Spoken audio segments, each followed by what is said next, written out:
Check the back seat. All right, come here. Check the back seat. Gets in your head, right? Good. Because every year, dozens of children are forgotten in the backseat of a car by a parent or caregiver. All never thought it could happen to them. But with changes in routines, distractions, or a sleeping child, it can happen to anyone. Parked cars get hot, fast, and can be deadly. So get it in your head. Check the back seat. A message from NHTSA and the Ad Council.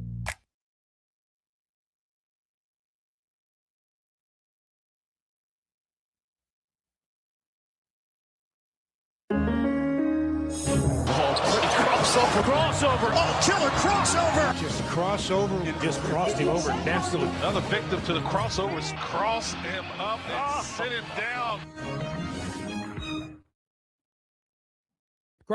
Powered by Everlevel Concrete Repair in Omaha at everlevelconcrete.com. Did you hear that too? I heard it. My finger slipped. Yeah, You're all they good. turned off your microphone. My finger slipped. I'm I sorry. was like, I was freaking out because the sound is coming in and out of my ear. I don't know what's going on. Hi, John. Hi, John. Good afternoon. Good afternoon, John. The team Bishop. is back together once again. Sorta. I mean, we're here. We're doing a show together. We're here. That's He a got home late. I understand it, J- John. It's okay. JB. That's a good hat. I mean, it's the station hat. I don't Yes. know, that's sexy. We love the zone. We do That's love nice. the zone. Did you and hear about the Yacht Rock recent- 1180. Did you guys hear about the recent doping scandal at the Olympics? What? There's a doping scandal at the Olympics? Apparently, I can't believe it. I can't believe it. apparently you can make your crotch a sailboat and you can ski jump 6 meters farther because of it. Wait, what? Apparently you can inject something into your penis and it makes you fly farther off the ski jump. Apparently Wait, I can How can- is that possible? I can turn my lower extremity Penis. into Oh, Deb! I can what? Like that again, Nick. Penis. Ha I don't know that. That was an old Fox Sports update lady at the top of the hour. We're Deb Carson. losing track of the plot here. Penis. How is Penis. this possible? I She can was so so funny. apparently you take this like acid and you put it in your lower extremity area and it becomes Penis. the black pearl. You know? The And all- boat? It becomes the Okay. pirate ship. And all of a sudden these guys, these ski jumpers, they're like, "Oh, how are you going 6 meters farther?" They go, "Well, I got 6 more meters in here." Penis. I'll show you 6 meters. I'll show you 6 meters. They have a Again- third pole, John. Again, using Have you ever looked at I'm your sorry. penis and go, I'm calling BS on this. Have you ever looked I'm at calling BS on this because what do ski jumpers wear? They wear like spandex tights. Yeah. Everything's like scrunched up and compact. Mm-hmm. There is no way that this works. I am calling BS. to on me, this. to me, this isn't a doping scandal. I give a lot of credit to the guy who looked down there and went, "Man, the aerodynamic potential of my penis is really out the. It really shoots up the roof, man. If I can get this thing just a little bit wider, have it catch a little bit more air, I could really help myself out." I've never looked at my member and thought I could fly. Yeah. Poll question. Poll question. Have you ever Hey-o. looked? Have you ever looked down there and thought, "Man, I could take off. Uh-huh. I never have. Yeah. Well, okay. Whatever. I can get a running start." I don't believe it, but It was an I odd. don't believe listen, it. listen. NBC will do anything to get people to watch this stuff. So Hey, we got it on why in the not? studio right now, John. Oh, they are playing it on Peacock, I guess. They're not playing it. On Peacock. They're airing it. That's the joke. Nice. Thank you. They're doing ski jumps on the Peacock. This Are is they? great. It's so nice to have the Olympics Hold on. here Why are we doing the Olympics? When is the opening ceremony? tomorrow. So gotta the type- Olympics have already opened. They do this every Olympics. It's a It soft I know. starts and on again, it Thursday makes and the ceremony is on This is like Friday. when It makes you- no It's sense. like when you have but a new sure. girlfriend and you just post her hand on your Instagram story. You don't. No one knows what she looks like or who she She's is. from Canada. but you know that. John, this hey, is like here's the better way so John understands it. This is week 0 of the Olympics. Ah. Today is week Well, that doesn't 0. make it make sense. I understand why they do it. It still doesn't make it make sense. the U.S. sure, women were why playing not? hockey today. Hillary Knight looked great, man. What a hockey player she is. Taylor Heisey. I've been was on the saying that team for too. years. What a great hockey player she is. You going down Now, do we Network? have the same rivalry Please. with the No. Canucks like Czechoslovakians? we do with the men? Yeah, there was. Yes, they don't like each other either. Have you ever seen that famous clip of that Canadian women's hockey player being like, the U.S. had our flag on the ground, and now I want to know, Should we sign it? You ever seen that one? That's like a big No. thing. Doesn't Okay. sound like anything. You're not educated on the rivalry between United States and Canadian women's hocky? Wow. No, I'm not. Which is why I asked, do we have a rivalry with the Canucks like we do with the men? Get a load of this guy. It's ridiculous. I don't remember when it was, John, but at some point last year, Matt and I were hanging out together, and I asked him about the United States hockey team and if we're going to win gold, the men. And Matt gave me like a 5-minute answer. He was breaking stuff down. How does the defense He play? knows puck.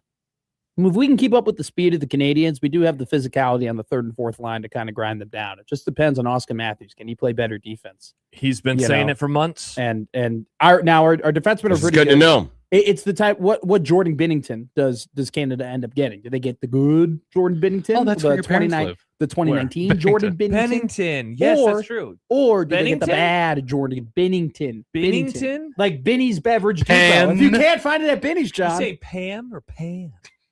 John, wow, you didn't finish that? Oh, John. Yeah, if you can't find it at Benny's, it's not worth drinking. Thank you. It's probably not worth drinking. John, who forget the emails in every day during the crossover about how he hates Matt's guts. Yeah, but he Right. listens to my show all Thank day you very much long. for your Happens a support. lot. Thank you for That's listening. good. John writes, good effing Lord, Matt. It has nothing to do with their penis. It is about getting the extra fabric. It isn't hard to understand. Young and dumb is getting old fast. Where are they? Where are they? Oh, but you're getting old. Where are they putting the acid? They're not putting it in the pants. Not putting it in the pants. No argument from me, Matt. They turned their crotches into sails. No argument I from me. credit them, man. Good for them. Crotch rocket. Yeah, Dude, when I was driving to work today, a bunch of idiots on those bikes Ne'er-do-wells. just going in between everybody. Yeah. They love to congregate at the Casey's off of Dodge there. I have 78th seen and that before. all the time. Every year for the last, since I've lived in Omaha. They're You're always talking there. motorcycles here. Yes. John, you'll appreciate this. The lovely lady I went on a date with on Tuesday isn't from around here. She just recently moved from Arizona, and we were in Blackstone. And she goes, "Yeah, is this what's with this street car?" And I go, all right, honey, take a seat. Here's a sidecar. I got a couple things to tell you." Dang, you're already calling her honey. That's awesome, man. I mean, I'm. Well, is it honey in like an endearing way Or or is in a it like- 1960s way? Hey, toots. Is it in one of those ways? You need to bring that word back, by the way. You want to bring toots back, John? Sure, why Like not? that, and you just insulted women's American hockey. You got to take a back seat. No, right now. how did You I gotta insult check it. women's American hockey? I was merely asking a question about women's hockey. I just Oh, wanted to okay. make Why sure are they I on knew the ice and not who the our kitchen, rival asked was. This guy over I there. need to know who our rival is, Nice. so I know who I need to desperately root against. I mean, obviously, I root against all of them, but the who's the Oklahoma to the USA's Nebraska? I call like my friends who are chicks that I'm never going to date them. We've been friends forever. I call them like funnily. I'll just be like, "Hey, babe, thanks, babe," or whatever. But You I do that to men in your life too. I call I've seen this. I You call called men- Happer babe one time. I was like, "Thanks, That's babe." normal. You I know, don't do that. I've Call my never friends called bro. I started it unironically and I've worked myself into it. Or I- ironically, and I've worked I myself called into a I shoot. called work yourself into a shoot. I have. That's a wrestling term. Whoa, I He says a introduced lot. that to Josh. Yeah. nice. I know about wrestling terms. Do you go? Hey, John. Josh goes into business for himself all the time. Don't know what that means. Don't wanna All know the what that time he means. goes into business for himself. Well, he's got 19 podcasts, of course. No. I mean, just a but couple. there 18. are Chasing times free podcast. there are that one's times canceled. there are times that Josh should be looking up at the lights in a certain segment, and then all of a sudden he goes, "That's a no from me, brother." That's a no for me, brother. John knows what I'm saying. You know and what's a yet- I funny Hulk understand what Hogan you're talking meme? That one where he's spray painting Oh, I on. thought and you it were gonna looks say like the he's one where he starting says- an N. Oh, Well, he is because he was spray painting NWO. But I like how it's used because it's a very specific way. Yeah. you remember that one Burger? Oh, Burger he's King? going to write out Nebraska. GBR. You remember that GBR. one time Michael Severe posted the Burger King meme? No. No. You haven't seen that? From Michael? There was a Whopper joke, and Michael tweeted out a GIF of a guy who had a Burger GIF. King hat on, Yes. but and he it was got, in the plane, It and got he people mad. and well, the guy in the Burger King hat says a very bad word. Oh, wait. No, I'm mixing up. I don't know what you're talking about. Okay, you then. guys don't get it. No, I remember. No, I don't. I'm with you, Matt. I It was remember. crazy. It was wild. Are you with us? Or Nick against answers us. yes. I'm not familiar with this. Okay. Oh, well. Or that time Booker T called Hulk Hogan. I love that video. That video is so funny. Was the guy Paul? Is it Paul Heyman or whatever? Is that a person? John, Yes. Is that the person? Yes, the bald guy? Is he a bald guy? Balding. Not then, but He's bald. Okay, like He wasn't he's bald like then. he's kind of like this is uncomfortable for me. yeah, Paul Heyman is one of the most influential people in all of wrestling. Chance writes, did someone say plane? Trains and automobiles. Nice reference. Good job by Haven't you. seen the movie. Good movie. I hadn't seen it until Who do you a few think years has ago. seen more movies, Matt McMaster or Connor Happer? Happer because he's older than you. Wow, I think I've seen more. I'm going to say McMaster because Happer has avoided a lot of movies. I watched a movie last night. Oh, you want a cookie? No, I was gonna. I thought it could be a fun topic. Oh, for what the movie did you crossover. watch? I don't want a reward. So Riss was making popcorn, and I was Did like, you finish The Town? No, still haven't finished the town. Same. And I was like, what do you want to do? You want to go hang out in the basement? And she's like, yeah, sure. So we went down there, and she was scrolling. We recently subscribed for some reason to Stars because it was $12 for a whole year. So I was like, hey, it's $12. She was like, let's open up Stars. $12 is Because $12. our goal is let's watch one movie a month so we're getting our money's worth. And so she's scrolling. And wouldn't you know it, but Forgetting Sarah Marshall is available on Oh, Stars. you forgot about Forgetting Sarah I Marshall. hadn't seen that movie in I don't know how many years. 7, 8 years. Wow. Siegel? Yes. Is it Yep. is And it Siegel or isn't- Seagal? Siegel. Is Russell Brand in that one? Russell Brand Yes. is in that movie? Ooh. Yeah. He's not a good person. He plays Have the you ever obnoxious new boyfriend. But man, is that movie and downright classic. You ever seen Get Him to the Greek? With Terrible movie. Yeah. No, Whoa! What do you Is that mean? the one with Jonah Hill and Russell But Brand. Jonah Hill doesn't play his character from Forgetting Sarah Marshall. Yeah. He plays a different character. But Russell Brand plays his character. he plays his character. It's really weird. yeah. I thought Mike Myers was in that one. No, you're probably thinking of I don't know what you're thinking. What's the of. one that Russell Brand he voices the rabbit? Jojo the Rabbit? I don't know. Is it Peter Rabbit? Not Jojo Rabbit. I That's a Nazi movie. Well, I mean, With maybe Russell Scarlett Brand would be Johansson. in it. That's a great Nazi. It's a great movie.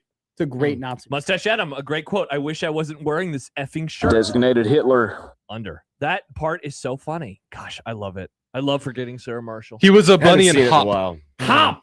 John, it is super funny. I'm guessing you don't have Stars. No, I'm not going to buy Stars just to see it. I'm I have it a on lot of Blu-ray. these I'll loan movies it make to the you. tour, so Yeah. it'll come back around. It'll be on Max or it'll be on Netflix That is or a it'll great, be on. that is a the great way CAC. of putting it. They make the tour. It will. It'll be They back go on the somewhere. movie tour. They do. They just rotate around and around and around. It's and very around. funny. I recommend it. If anyone in our audience has not watched Forgetting Sarah Marshall in a while, I think it is hysterical. I've never seen it. Dude. It is. Also, I mean, every generation says this, and so John's gonna, give me old preach, brother man. Make comedies like they used to, man. Nope. They do not make comedies like this era. Like John probably likes his era comedies better, but the mid-aughts, Judd Apatow, Jason Segel, Seth Rogen, Jonah Hill, incredible. I kind of prefer John's era of comedy over Like the 70s and 80s. No, it's not the Animal House. Yeah, that's the 70s. That is the Yeah. 70s. Okay. And Back to School. I've never seen that. You a Blues Brothers guy? That whole thing was about Chicago. I haven't seen Blues Brothers. You have not seen the Blues Brothers, and you say you're from Chicago. He says I'm he's not from Chicago. He's from Skokie. I'm not from Oh, Chicago. okay. So now you are definitely from Skokie. You are not of Chicago. You know what? How dare people say that my citizenship of the place I grew up in is based off of what movies I've seen? Blues Well, I Brothers mean- is a pretty big one. You ever seen It's Dark kind Knight? of a big deal. Yeah, well, that's why I say Chicago is Gotham. I grew up in Gotham. Dark Knight? Yeah, all of the movies. So weird. Well, no, that was the weird part about the trilogy. Batman Begins was shot in New York. Oh, I Dark didn't know Knight that. was shot in Chicago. Dark Knight Rises was Pittsburgh. shot in Pittsburgh. Yeah, they And- wanted it to well- be all ambiguous. Like Pit- Gotham is just a dingy It's city. actually one of my Yeah, it's few just a big city. critiques of those movies. But Pittsburgh is comically Gotham. Like Gotham is supposed to be No, in Gotham- the Pittsburgh area. Gotham is an amalgamation of Chicago and Pittsburgh, and that's why they went to the different I'm pretty sure cities. on the map of on the where are things in the United States of America. I'm You pretty talking about sure. in the comics? Yeah. The original comics? I'm pretty sure. I thought Gotham was in Pittsburgh. Is in what Is that like America the would know as centerfold of the Pittsburgh. comic? And here is on the map of our universe. Nice. I mean, New isn't- Jersey. Is it, Oh, Yeah, I was okay. going to say Gotham, like they Gotham. call New York City Gotham at times. Okay. Yeah. So Tough look for me. also, where's Superman? Where does he live? Metropolis. Yeah, that is absolutely. Wow. How do we not know Okay, Metropolis? Nick Grimm was going to say Metrocity, like Metro That's City. not what I was Megamind. going to say. You ever seen Megamind? That's a great movie. Megamind's a banger. Oh, top 10. That was Matt after their Master time. They movies. weren't going Megamind. to watch cartoons when they were, It's what, not really 40? a cartoon. Brad Pitt's in it. 37. Come on now. Round it up. How are you? There. How old are you? 34? 37. Wow. Yeah. You're going to have your 20th high school anniversary soon. Yeah. It's How so does- I don't care about getting older. It's I'm fine with it. But the You whole seem fine with class it. of 2027 stuff is triggering. I will be honest that is deeply upsetting because I'm an 07 guy. Oh, really? I don't I like have that. my- I love being in my I have my 30s. 5-year I have my 5-year high school That reunion crap coming is up. so stupid. 5 year doesn't matter. I didn't go to that. I Well, actually didn't go to Yeah, my 5 10-year year either. is that's too soon. I'm gonna go I'll go to my it. 20th. I'm gonna go to it because I'm not in town anymore. So I think it would be fun to go to that. See, that was the issue. I thought the 5-year was ridiculous because it was like a bunch of high school friends that still hung out with each other. So that's and also nothing has changed in our lives. That's- Oh, we went to college. Cool. So that's the one thing. If I was back home, I wouldn't go to it because my 5-year high school reunion is every weekend. Yeah. Like I see the same guys Right, from high yeah. school. Like, and even too, I'm at the age where we're still going to the same age bars. I see guys that aren't even in my friend group that I went to high school with that I like, that I hang out with them and talk to them. Yeah. Now though that I'm in Omaha, it's It's a little kind of different it's a for little you. different where I'm like, I would kind of like the excuse of being like, hey, I'm gonna come in this weekend for this reunion. Nice. And my appearance would make people go. Charles says 5-year is for hooking up. But I heard a story about the But I 5-year went- anniversary. I went to an all 3 boys people. School, so I'll Got have pregnant? No, 3 people at the same time. Wow. I won't say which was what if it was They a were Devils, swinging? if it was a Devils or the other way. No, they were just together. oh, there were a throuple. Yeah, Wow. yeah, That's modern. yeah. Wow. I believe it called a spit roast. Jeez. Or the Eiffel Tower. It depends on. There you go. I wanted to go to what my you were- 10-year last year, but people were only invited through Facebook, and I got rid of my Facebook years ago. I thought Nick was about to say I wanted to do the Eiffel Tower. Yeah, well, No. he can't now. He's getting married. Charles, no, wait. Where was it at? Chris says, Well- I'm 37 and 06. Did Josh get held back here? No, but I believe in my class, I was the second oldest. When of were you everybody. born? September 5th. So where we Whoa. lived, we lived in Michigan when school started, and it was different there. And so They I do- don't believe I was even allowed to start if I would have wanted to. Great take, Josh. They do stupid things in Michigan. Classic Michigan. Classic Michigan. Red just being Wings, a bunch of dumbass. My school was weird because there were kids who were a grade below me who were actually older than I was. And I don't know. They weren't held back. It's just how it shook out. I was born in April. Nobody gave a damn about me. I liked being older in my class rather than younger. Well, it only really matters when you turn 21 I kind of liked having my birthday Well, and or then graduating 16. 2 weeks later. or 16. Good point, John, because you get your license. Yeah, that's the when- thing that that's- sucks about being a July is, and I started early, so I was one of the youngest in my class. yeah. Everyone else was, I mean, everyone was able to drive Uh-huh. by the end, mostly by the end of their sophomore year, and I was still waiting. That John Until too. that I bet summer. when you were in college, everybody was going out to the bars their junior year and having a great time, and you had to wait till the summer to turn 21 and then go out with people. Well, wasn't it 16? Or when you were a just kid, hung out John? at other people's houses and drank there. John and did didn't not go to have a bars. problem. John did not have an issue. underage drinking John. Wow. I can't Breaking believe the you would law. do that, John. Look, he's drinking now. You're What's that such a little substance square. you got? What is that? A little vodka cran? What are we going with? Pepto Bismol. No, it's kind of It's weird called because dirty water. It's called no, a- it is not that's- dirty water. That's called It a is cranberry mule. It's like It's- Back to the Future 3. it's Speed drink. blueberry. It's blueberry pomegranate. What is that? The crystal stuff you pour in there. Meth. yeah. Meth. Cerveza Yeah. Cristo. Are you Heisenberg? Speaking of that, so before I left the other day, I was like trying to multitask, and I've been, because Josh gave me the sickness, I've been taking the vitamin C. Oh, the emergency. Yeah, Oh, the great. emergency. Oh, So my God, I man. stuck a glass, poured the powder in, stuck a glass under the water dispenser in the refrigerator, hit the auto start, went about to grab Oh. stuff and get ready. And I was just going to go grab the glass, Yeah. chug it, leave the house, left the house. Glass was still under there. So I got home last night and it was sitting in the refrigerator. Emergency does not keep well Does not- in the no. refrigerator. Now here's what I do, John. Because typically, for whatever reason, when I get sick, I get a throat thing too. Like I always get a raspy throat for whatever reason. I Sure. put 2 Ricolas in a water bottle with the emergency, and so you get a little bit of a minty hint with the Ricola in the emergency. And so it kicks up the flavor a little bit while you're also soothing your throat. Seems like too much cross-pollination of the flavor. I'm on the other side of my sickness, John. You'll get there someday. It really feels nice not having that cough affecting me every waking moment. Well, listen, only every moment when I'm trying to go to sleep, actually, is when it was. This has actually been, knock on wood, very mild. I mean, outside of a stuffy nose and occasionally a runny nose, and once every so often you'll get a cough or a sneeze. It's been extremely mild. I am crediting. I'm assuming I'm crediting the vaccine, the flu vaccine. Well, I'm going to say knocking down the severity. That's my guess anyway. The emergency works, man. It works. It does wonders. I'm actually shocked because my roommate has been sick for the last 3 weeks. Like really sick, like had to use all his PTO basically because he could not work. And I have not gotten sick. I'm having a stuffy nose, but that is just as much to do as weather. Well, now it's like 60 degrees outside, so you'll probably walk outside today and you'll feel better just by being out there. Seriously. Yeah. It's insanely nice today. Must be nice. Oh, should I It go is golfing? insanely nice. Though I found out again today. Oh, what did you find out? This is like danger zone for picking up dog poop. Because we've been What? Well, I have a dog, famously. So dogs are a little Miss Wrigley, who's laying right over there on the couch. By the way, floppy ears. Did you say Wrigley? Wrigley, that's her name, yes. Wow, you're being The critical boys- of his dog? The boys named my dog. Do you know yes. how many Wrigley dogs I grew up with? Let me There's finish probably a your lot. story, Do Matt. you know how many Dylans are there in the universe? That's a good point. I mean, Hopefully again, my nobody kids named gave her their the son name Dylan here. to the placate dog me, Dylan. even though I didn't ask for it. But anyway, we are at like peak.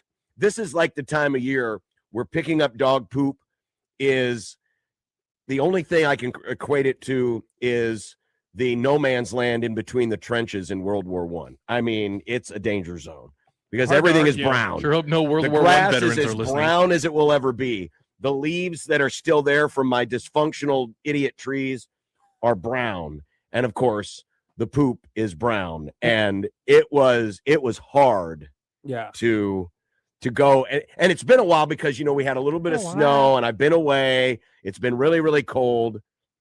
And so catching up on that today was very tough. I hear. Okay, are you beefing with your trees? Like you? I have two of the most idiot trees ever in the backyard. This is phenomenal. They do not dump. I bet there's still some leaves on those trees from 2018. I'm going to be real with you. This is incredible because my dad also has a beef with our trees. Why? Like he gets. Well, we have one really, really big tree that is technically like right in front of our house, but it's not on our property. It's on like the city's property, right? Okay. And it covers up our Skokie. front lawn. Proper Skokie. And so we have like spent so much money trying to get like, sod the grass, but our lawn looks terrible because there's no sunlight that hits the grass because the tree is so big and it's overarching. And so dad has been trying to have them like cut the branches and like, get the leaves down and like have a little pocket so the sun can hit our grass. And he hates the tree, but he can't cut it down. Yeah. I mean, I like the hates that trees. thing. We need the shade, but they're idiot trees. I can't stand them. Going back to things being brown, Careful. Not to be critical of God for a moment. Careful. But Jeez. Wow. Careful. Really? Like of all the things he could have done, like I understand why the world turns brown when we like when it's winter time. But imagine how much less depressing winter would be if the grass was still a bright green. Like, why can't it be the case? Because how far away the earth is from the Yes, sun. Do you think and God? the Do cold. you think God on the seventh day was looking at? That's the when he earth, rested. On the sixth day, was looking at the earth and goes, I'm "It's missing something. Yeah, what do we, If it stays green. guys? Let's If go. it stays green. Can I see the pictures? Can I see the pictures of Omaha in November real quick? It's terrible. Let me just see the pictures. God, this is No Chance. chance. Oh, 3/5 Peterson. No chance. I'm talking about the weather. Josh out on Brown. I love brown, just not grass. I love brown. It just makes me so sad. Like all of the things that You're really blaming God and not science here, because it's science as to why things are brown. it's God created it. He could have made it better. He could have changed You know the what? color. You know what? You should take it up with him. I will. I close just did on the radio. You're assuming you're going to be meeting with him at any point Oh, in no. your afterlife. I'll be going upstairs. So, do you think God is What, beholden to the attic? laws of What, to physics? heaven, Matt. To grab a suitcase? What are you going upstairs for? What were you saying there, gotta Nick? you got to turn off the. Got to turn off. What? Do you think God is beholden to the laws of physics? Like he created physics. Do you think Yeah. he can just choose to ignore them, or do you think he has to be like, damn it, I made this. Now I have I to don't know. deal The with it." laws of physics say if you have a bigger penis, you can go farther in the air. That's true. Just to circle all the way back to the start of the crossover. This is always a circle. Charles says, back. "What if God was one of us?" Just a stranger on the bus. I should write Well, a song. Is that a song? It is a song. What? Why are you getting so mad? You always do that. You always, God? It's not a crime to Thank- not know thank you, that John. song, You know man. the you. song. this guy. I do know the song, but it is also Hey, not a crime not to know. John, I'm get not a- gonna arrest you. John, get a load of this guy over here. What are you Get talking a about? load of this guy. Well, Come and on. we are talking about Josh, who is famously I mean- not of I mean, music. You don't know one thing that this guy knows, and he goes, "Oh, you don't know that? That's hey. When I was your age, people said that to me. So now I'm just passing it down. Wow, you're not Breaker of chains. I'm Yeah. not trying to end this. The cycle. Khaleesi. You're not No. the Khaleesi Correct. Peterson. There's other cycles that we can break. This is there a- one that we need to keep. Is there a part of you that's like, yeah, everybody was an ass to me when I was young. I can't wait to be an ass to Matt about it. No, You dumb young idiot. By the way, Beringer fan, nobody gets more triggered when you bring up the Lord than Beringer fan. He is one of those annoying atheists. Mhm. I am an atheist. Yeah, it's possible to be an atheist and not be annoying about it. It's How not do we hard. know How do we know he's just not going in hard in the paint on Phil Collins? Nice. I mean, Genesis is a damn fine band, and I don't think they Wow, Nick should be loved that debunked in joke. any way, shape, or form. Nick was a huge fan. What confuses me? Leaves are brown. That's not Genesis. That is not Genesis. Who is That it? is a terrible band. Come on. No, The it's not. Beatles? Mamas and the Papas. Was it No, Mamas it's and the Papas, terrible band. Was it Mama the Cass Beatles? choked on a ham sandwich. Come on. Mamas and the Papas? Yeah. Salt and pepper in there? All the leaves are in brown. in weightlifting in high school, there was one CD in weightlifting, and one of the songs on that was "Land of Confusion" from Genesis. Yeah. And that itself confused me because when I hear "Land of Confusion," I don't want to pump iron. Okay. It's not like a hype song. It's not a pump and iron kind It's of not song. a pump and iron kind of song. Never seen Austin Powers. Probably started it and didn't finish it. Matt ADHD McMaster. You know what? Austin Powers overrated. Boo. I watched those movies at a perfect age to watch them, and I was like, these suck. I haven't seen them since I was a kid, and I'm worried about watching them as an adult. That's how I feel about the Andrew Garfield Spider-Man movies. Oh no, those are still fine. Watch those. I've That's never exactly seen how I those. feel. I've never I seen assume those. those are the ones that were unnecessary to be made because they literally came on the heels. It of was the like first 2 three. years after the It was first a little trilogy. Exactly. They were- totally unnecessary. And to make it wasn't Spider-Man. It was the Amazing Spider-Man. That's true, John. Like, You forgot about the amazing. Sony wanted to keep the Oh. rights to the character, so they cranked out something. It's the same reason we got Fan Four Stick. the Crank Boys. Mhm. Cool. Mm-hmm. Didn't they try to like rectify that whole thing by bringing the OG Spider-Man back, and it was the whole Marvel? We got to have 5 different timelines. The deal. Marvelization. It was a Yes, it was a but multiverse Marvelization thing. of But it's a movies. And it wasn't a multiverse. rectification. It was a cool way to bring it all Yeah. together Thematic under the story. umbrella. Oh, So- a cool way to justify remaking movies that had already been made No. 2 years The prior. multiverse is a multifaceted, incredibly important structural thing in comic books. It Okay? is. The multiverse It's is true. one of the coolest things that comic books have ever been able to create. Yeah, And that is why you can get so many different characters and so many different iterations of them, which has allowed the creativity of authors to take favorite characters and kind of garner and kind of pander in a way to the audience who want different heroes in different settings. And so it was really cool that we put that on a movie screen because it's never been adapted before. Yeah, John. I actually agree with Cool. everything he said. By the way, this is a great question from John. John's exhale and just He'd been going holding back it into in. the seat. Going, He'd been holding it in. This is a great question from John that we could turn into a poll question. Are atheists as annoying as soccer fans? Oh, Who is more annoying? boy. soccer An fans. atheist that Soccer reminds you they are fans. an atheist or a soccer fan? Well, atheists don't have vuvuzelas. Well, what if Should you're- atheists have vuvuzelas? Yeah. Not a bad idea. You talk about Genesis. Hey, remember Exodus? How do you know if an atheist is an atheist? They'll tell They'll you. tell It's you. like a runner. It's, Yeah. you know, I've yeah, run in just- some marathons. What do you think of Genesis? Crap. What do we think of crap? Genesis. Yeah, we hate Genesis. Yeah, that's like a soccer chant. Oh, I see. Okay, I was Oh. confused as to Yeah. what You, you were you going getting for. soccer lad on us? Well, I actually was really into soccer when I was a dumb, stupid 10 to 14-year-old. Wow. I was really into dumb it. stupid. You said soccer fans are dumb and stupid. So soccer is I to just- you as Austin Powers is to Nick I or did it- Josh. I did Joshly. it to Josh. impress a girl, and it just wasn't worth it. Wait, being a Skokie soccer is fan so was weird. done to impress a girl? Yeah, she played soccer, and so I wanted to get Oh. into soccer. So Hey, like, we could Kaylee talk with an about it. L-E-I-G-H. Do you I think want to it's- try to understand what you do so I can maybe one day get Right. into your pants. Do you think it's weird? Yes, John, that's literally my life. Okay. Yes. Why do you think Okay. I watched The Bachelor freshman year?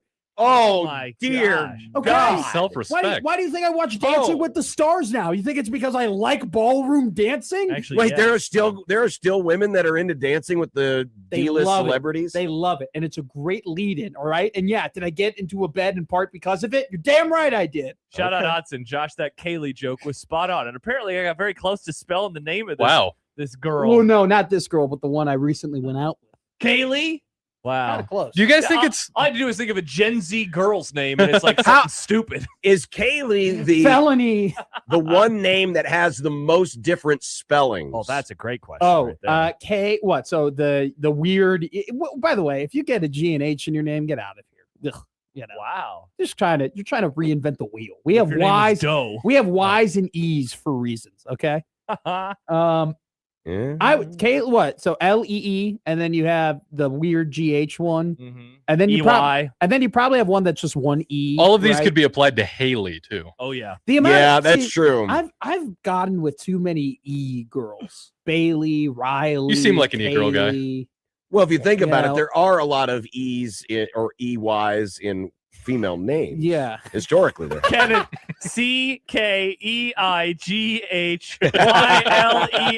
CKEIGHYLEIGYH. Kaylee. Leave that up there for a minute because there's some, Gen Z parent out there who's like, oh, this is going to be a great name when I get married when I'm It's a 47. great way to spell a name. Melanomia is going to be really in.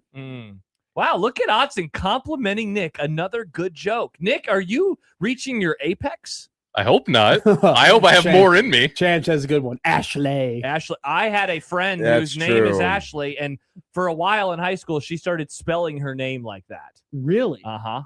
I Wait, have, it hadn't been spelled that way before? No, she was the normal. She spelled it this way, the normal Oh, way. normal. And yes, ASHLEY is the normal way to spell Ashley. And then she started spelling it like this. Why? She severed herself. She Michael'd herself. To try to be more sophisticated? No, I Do you think remember that- I don't know. It's do you remember that- 2005. Who knows? Remember that one Oh my time Michael God. tried making fun of somebody for how they spell their name? Yeah, it was kind of funny. Yeah. Did he know that it was? I don't know. Maybe he Was was, he in on the on bit. it? Maybe he was in on the bit. I saw he was on. He is the new Sipple. He's on every show. I know. He was on our show on Monday. He's on your show on Tuesdays, and he was on the morning show today. He's a big deal. He is a big deal. I was poll question. Have you ever Michael'd yourself? What does that even mean? When you spell your Yeah. name in Do you wear a way. New Orleans Saints baseball jersey? And do you know why? To go back to what you said about Dancing with the Stars, do you know why Michael started spelling his name that way for a woman? for a girl? Mhm. Like it was at what year? Elementary or middle or high school? That's I why we had love Michael. I had something to say, and then now it's gone out of my mind. Yeah, well, we're No, about that's done with the all crossover. Many people Yeah. are saying Happy New Year, by the way. This wasn't an erratic one. It was just a high quality one. That's what you want. This was the Paul Canerico of crossovers. Happy New Year! Gosh. Wait, Paul Canerico. Yeah, it's not Why a can't hall. we pick it? Why can't we pick a player from a decent franchise? Nice. They've won as many World Series in the 2000s as the Cubs got. I don't care. Clearly. Oh, The it's a Marlins, the Thursday. Marlins have won famously in World Series, but I don't care. Doesn't mean they're good. I don't really know what is this one?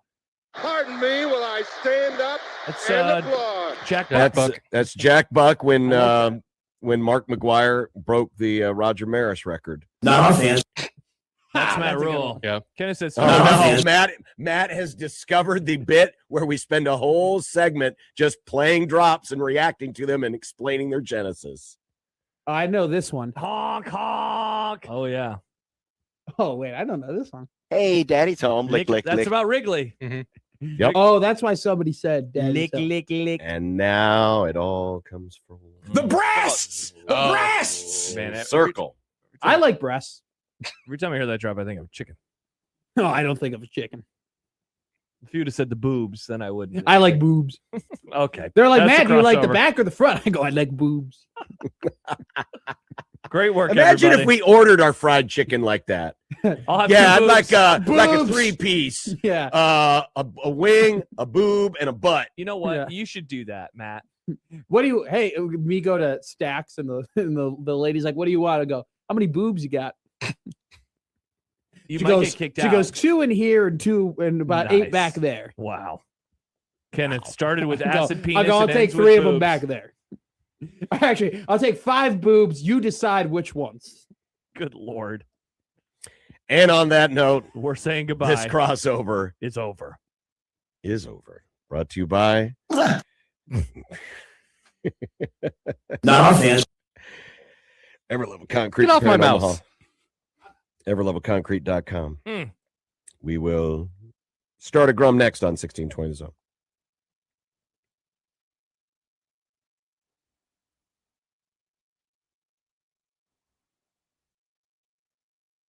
Partly cloudy to mostly sunny skies for your Thursday afternoon, warm and breezy. A high today in Omaha, 57 degrees, with gusts possible out of the north-northwest up to 25 to 30 miles an hour. Tonight, becoming mostly clear and breezy, a low of 36, gusts out of the west up to 20 miles an hour. I'm meteorologist Caitlin Harvey with KATV Newswatch 7.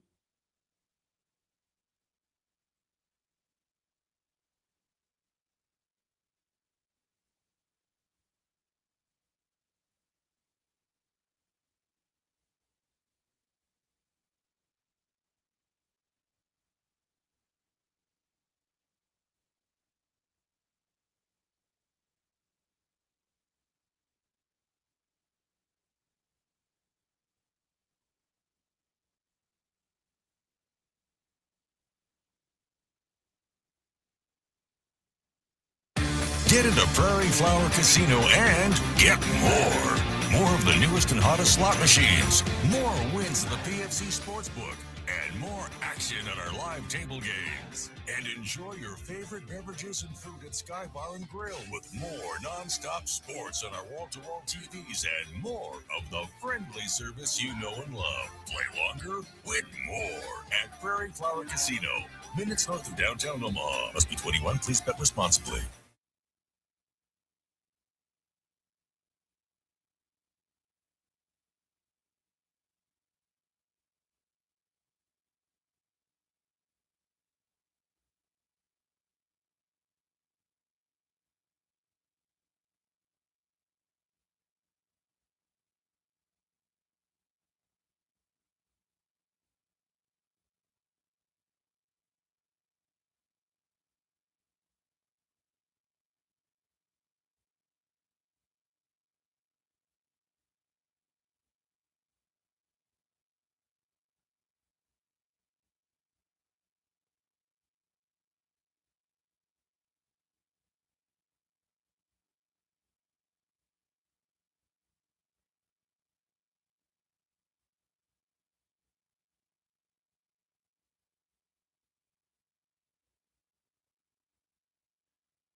When you're hiring, have you ever felt like you're missing out on meeting truly great candidates for your roles? It seems impossible to find them, but they have to be out there somewhere, right? Well, they're not hard to find when you know where to go, and that place is ZipRecruiter. And right now, you can try ZipRecruiter for free at ziprecruiter.com/radio. ZipRecruiter helps 10 million people with their job search every day. And because these people are actively looking for jobs just like yours, it's easy to find the right person right away. In fact, 4 out of 5 employers who post on ZipRecruiter get a quality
KOZN.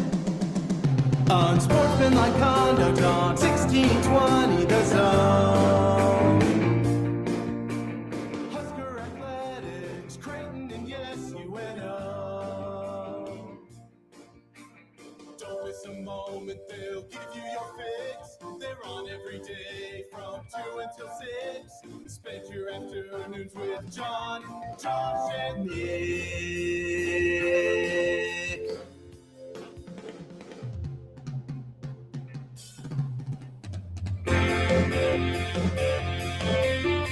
John, Josh, and Nick.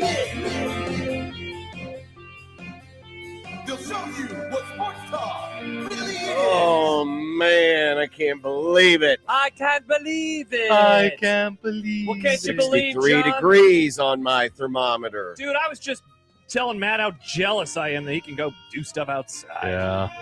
Unsportsmanlike conduct on 1620 The Zone. Husker athletics, Creighton, and yes, UNO. John, how come you're not doing the show from your grill deck today? Because it's not big enough, it's big enough to fit the grill. You're And about that would grill be a very size. dumb place to do a show. I would have to move my grill. And it gets a lot of direct sunlight, which would be very annoying. And then people would be like, how come it looks like you're staring straight into the sun? Yeah, no. I briefly thought about maybe today would be a day to be outside. But then I also remembered after we get past 5 o'clock, it gets dark. Then I'd have to install lights. Unnecessary. We're getting close to that being done, John. Hang a shop light. We'll be at the point where we can be outside again for the Grum, whether it's here or on location somewhere or wherever we be. Wherever we be. We be. Grum brought to you by Union Bank and Trust, where your money has people. Glad to be back. John, Josh, and Nick. Grum down 26. Jays fall on an emotional night. They're back. The Athletics' Chad Graff. He's back Friend of the Grum, Chad Graff. to discuss the Patriots. Oh, yeah. In the NFL, are we in a new era or between eras? We'll explain. Robin Washut of HuskerOnline.com will join us. It's been a quiet week without Nebraska ball. Yeah, we need them on our TVs again. It was The nicer to Big make Ten, thumbnails. the Big Ten race to the finish. I have a projection Look at you. for the Big Ten race Okay. that we will discuss. Oh, I along also those lines? don't care. I don't care. Just You don't kidding, care about the John. Big Ten I race. do. I Mm. do. No, there's another race that Josh doesn't care about, as he alluded to in Hey, the crossover. no, I was talking about the color of the grass, Nick. Talking about the grass. Forget will start 5-0. How about must start 5-0? Whoa. Tired. They will start 5-0. I mean, Wired. They must start 5. You can't get to 5-7 otherwise. Well, there's a lot of different ways you can get to 5-7. You don't have to start 5. The implication is they're not going to beat any other team after they yeah, go 5-0. he's saying they're going to go 0-7 to finish. And has anyone thought, what if they start 0-7 but finish 5-0? Whoa, that would be amazing. Go, Todd Furman's Super Bowl forecast. Oh, that's exciting. And a Husker Hall of Famer. Awesome. All coming up here on today's Grum. 402-951-1620, Prairie Flower Zone Casino. Those big, bright blue neon lights that shine off it. I see it darn near every night as I drive back from a late night arrival from a road trip. What time was the Carter did Lake. you pull into the old driveway this one? 3:08. Gross. That was technically a sentence you just said. It was, yeah. I was trying to figure out what to You say. okay? I'm good. I'm feeling great. You can email the Grum, John at 1620thezone.com, Josh at 1620thezone.com, Equitable Bank, Zone Inbox, Equitable. We take banking personally, answer the phone on the first ring. And if you want to hit us up on Twitter, it's at USC1620.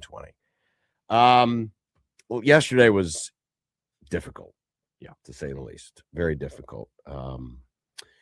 Just a little background. So, we got to Washington Tuesday night. I got to get my day straight. Yeah, Tuesday night. And knew that Josh Dix had been under the weather. He was wearing a mask on the plane. He'd been getting over the flu, and so you're wondering what his availability is going to be.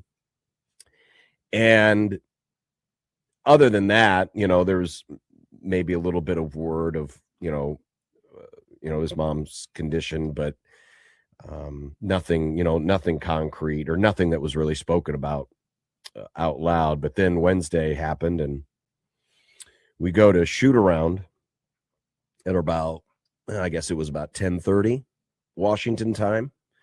And honestly, you wouldn't have known much about what was happening just because, it was kind of business as usual.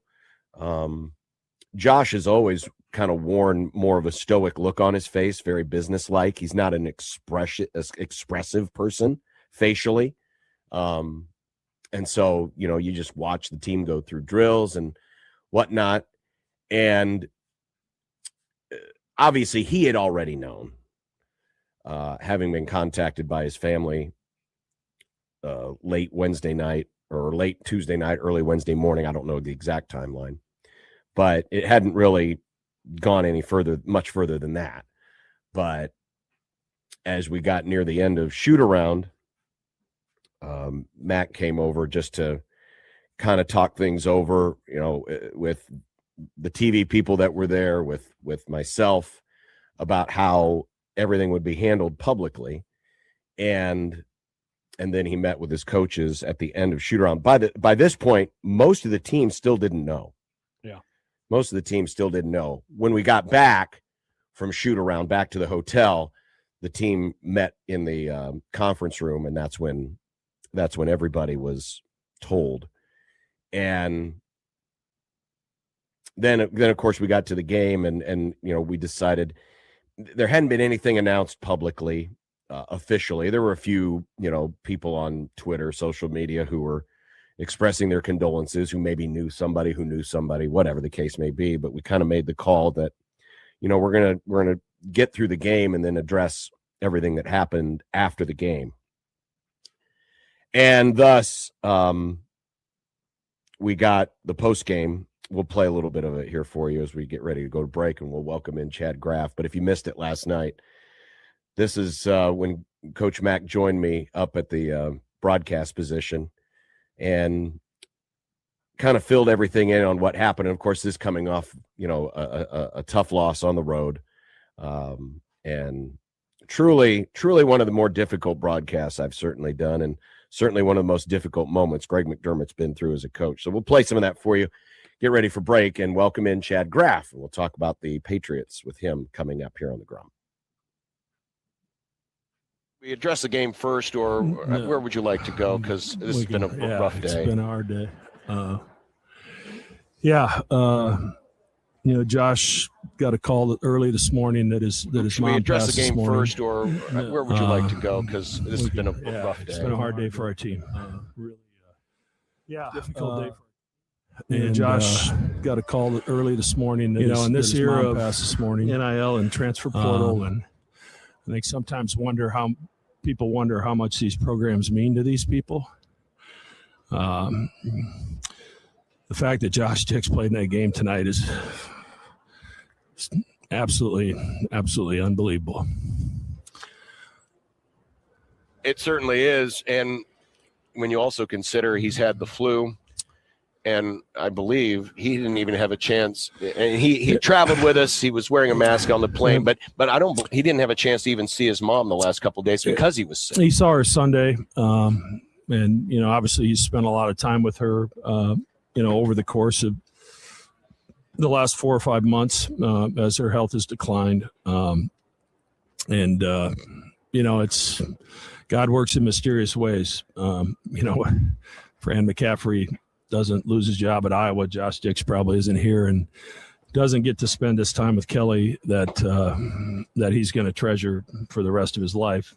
But it's been absolutely amazing to watch him show up every day and go to work and engage with his teammates and be a great teammate with what he's got going on.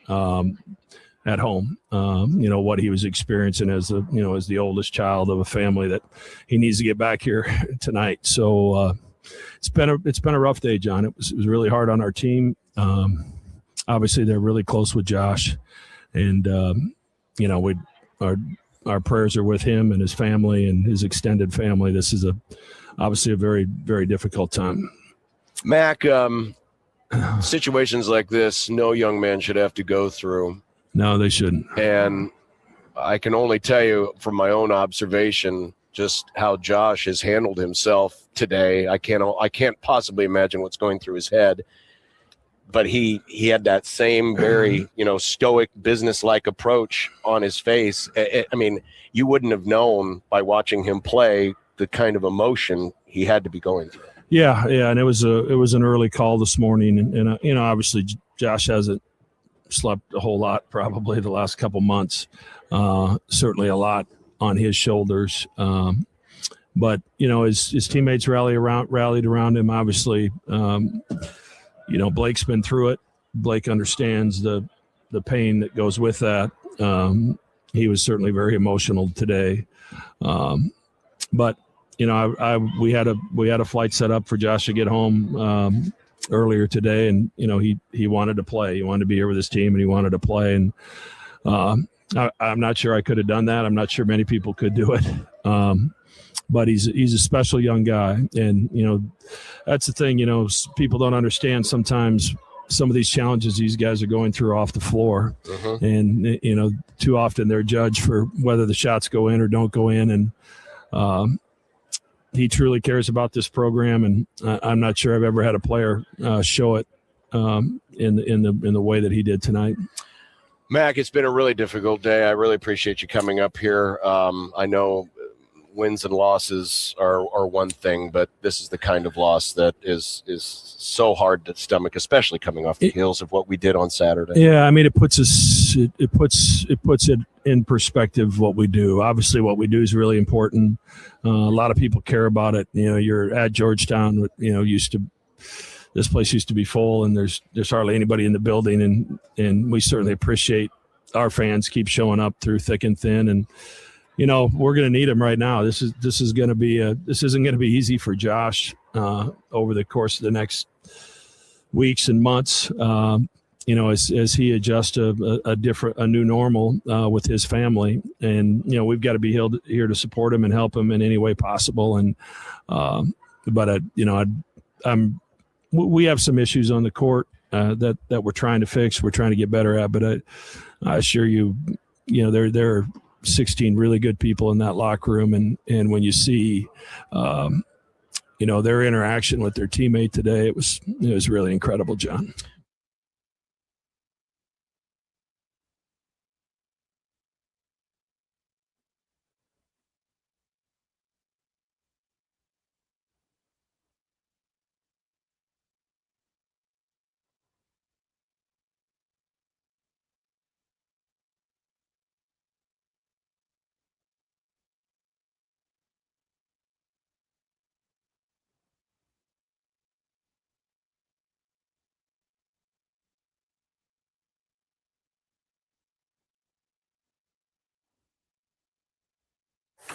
With UBT, you've got total control over your money.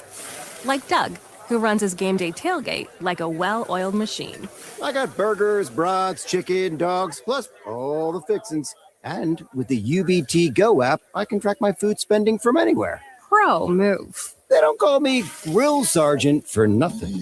No matter your goals, UBT helps you feel good about reaching them. Union Bank and Trust. Member FDIC.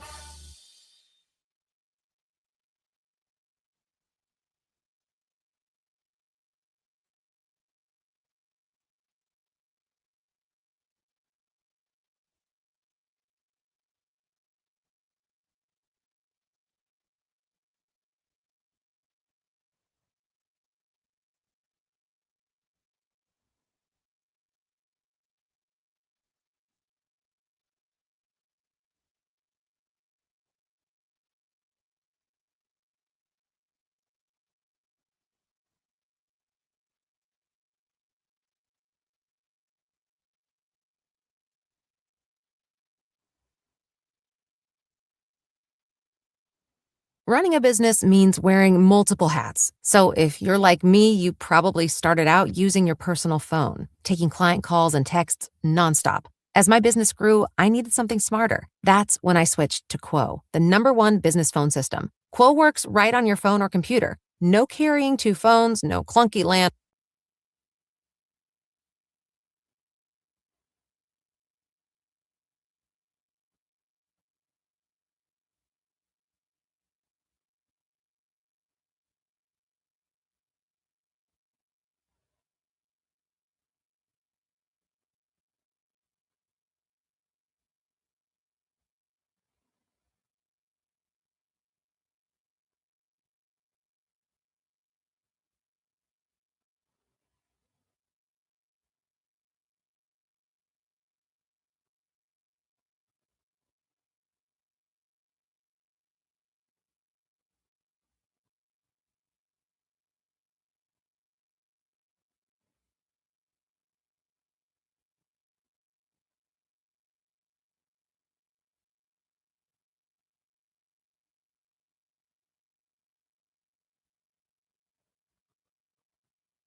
Super Bowl 60 on 1620 The Zone. This Sunday, 5:30-ish kickoff time. AFC champion New England Patriots, NFC champion Seattle Seahawks. And we are happy to be joined again by Chad Graff, who was with us a couple weeks ago prior to the AFC Championship game. He covers the Patriots for The Athletic and joins us from an obvious hotel room because I see a headboard in the background where a bed is. I even made my bed today. So, how often do you do that in a hotel? You know what? As someone who's had to do shows on the road, that is something, if the bed's in the background, it's got to be made, because I seem to remember this was when Pitino was still coaching at Iona. He did a shot on Sports Center, and the bed was in the background, and it was totally unmade. And so I've been cognizant of that ever since. Chad, I don't know. Obviously, you're there on the ground. You've been with the team all season long. It feels to me, and call me a little sensitive, I'm a Rams fan. I remember Super Bowl 36. But it kind of feels like folks are low-key trying to set up this Sunday similar to Super Bowl 36 in that no one believes in us. We're about to shock the world. Is that the vibe you're getting on the ground there in Santa Clara? Totally. And yet, I think it's kind of deserved. Everybody I've bumped into at Radio Row and everywhere else around here, the obvious question comes up, hey, what do you think is going to happen? You're kind of mingling, making small talk. Everybody is picking the Seahawks. And I get it. The Seahawks have been the most complete team in the NFL all season. It's been them and the Rams 1 and 2 throughout the whole season. They have an awesome defense. They stop the run. They're good against the pass. They have explosive plays. Sam Darnold's played really well. Kenneth Walker is running the ball well. I get why the Seahawks are really good. But also, this is a Super Bowl. It's just crazy to me that it's at 90-10. It's so many people are picking the Seahawks that I'm almost kind of re-registering things in my mind.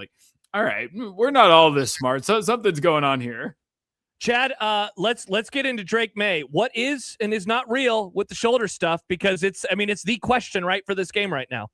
Well, it's interesting. He did not practice on Friday, and then they said he was sick, which feels a little bit like convenient timing that the first time he had to miss practice due to a shoulder injury, he was also sick, and perhaps that's part of why.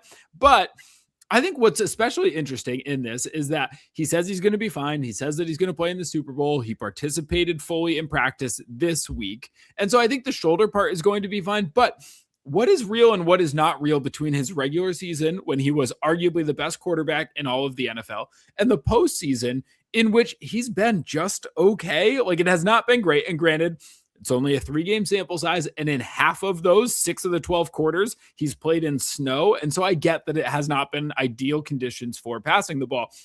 But the Patriots offense has stunk in the playoffs. They're averaging less than 300 yards of total offense, and they're in the Super Bowl. That just does not happen. They've won these games with defense. They won because Jarrett Stidham was a backup quarterback, and they won because CJ Stroud just fell apart on himself and Justin Herbert had no protection. So they've been here because of the defense. And now I'm curious, can Drake May flip it and get back to how he played in the regular season? Chad Graff joining us from The Athletic, covering the Patriots here on the Prairie Flower Casino Zone hotline. Not to do yet more callbacks to Super Bowl 36, but Tom Brady in that first game was famously a game manager until they got to the last drive. What kind of game, assuming that May is going to be healthy enough to go and be, somewhat like himself, what kind of game does he have to play to start his Super Bowl career 1-0? The Patriots won this season with Drake May as Superman. This roster is not incredible. He was over the top good. You look at this group of wide receivers, they're okay, middle of the road. You look at the offensive line, totally fine, middle of the road. He was that good that it elevated everybody else. And in a game against this Seahawks defense, which to me is the perfect epitome of what a modern defense is and should do and how they play. They have 4 big dudes up front, and they're like, hey, you guys, you stop the run. We're going to all be back here playing the pass because this is a passing league and that's what matters. And that new style of defense has had them playing as arguably the best defense in all of the NFL. So this is a huge challenge for Drake May.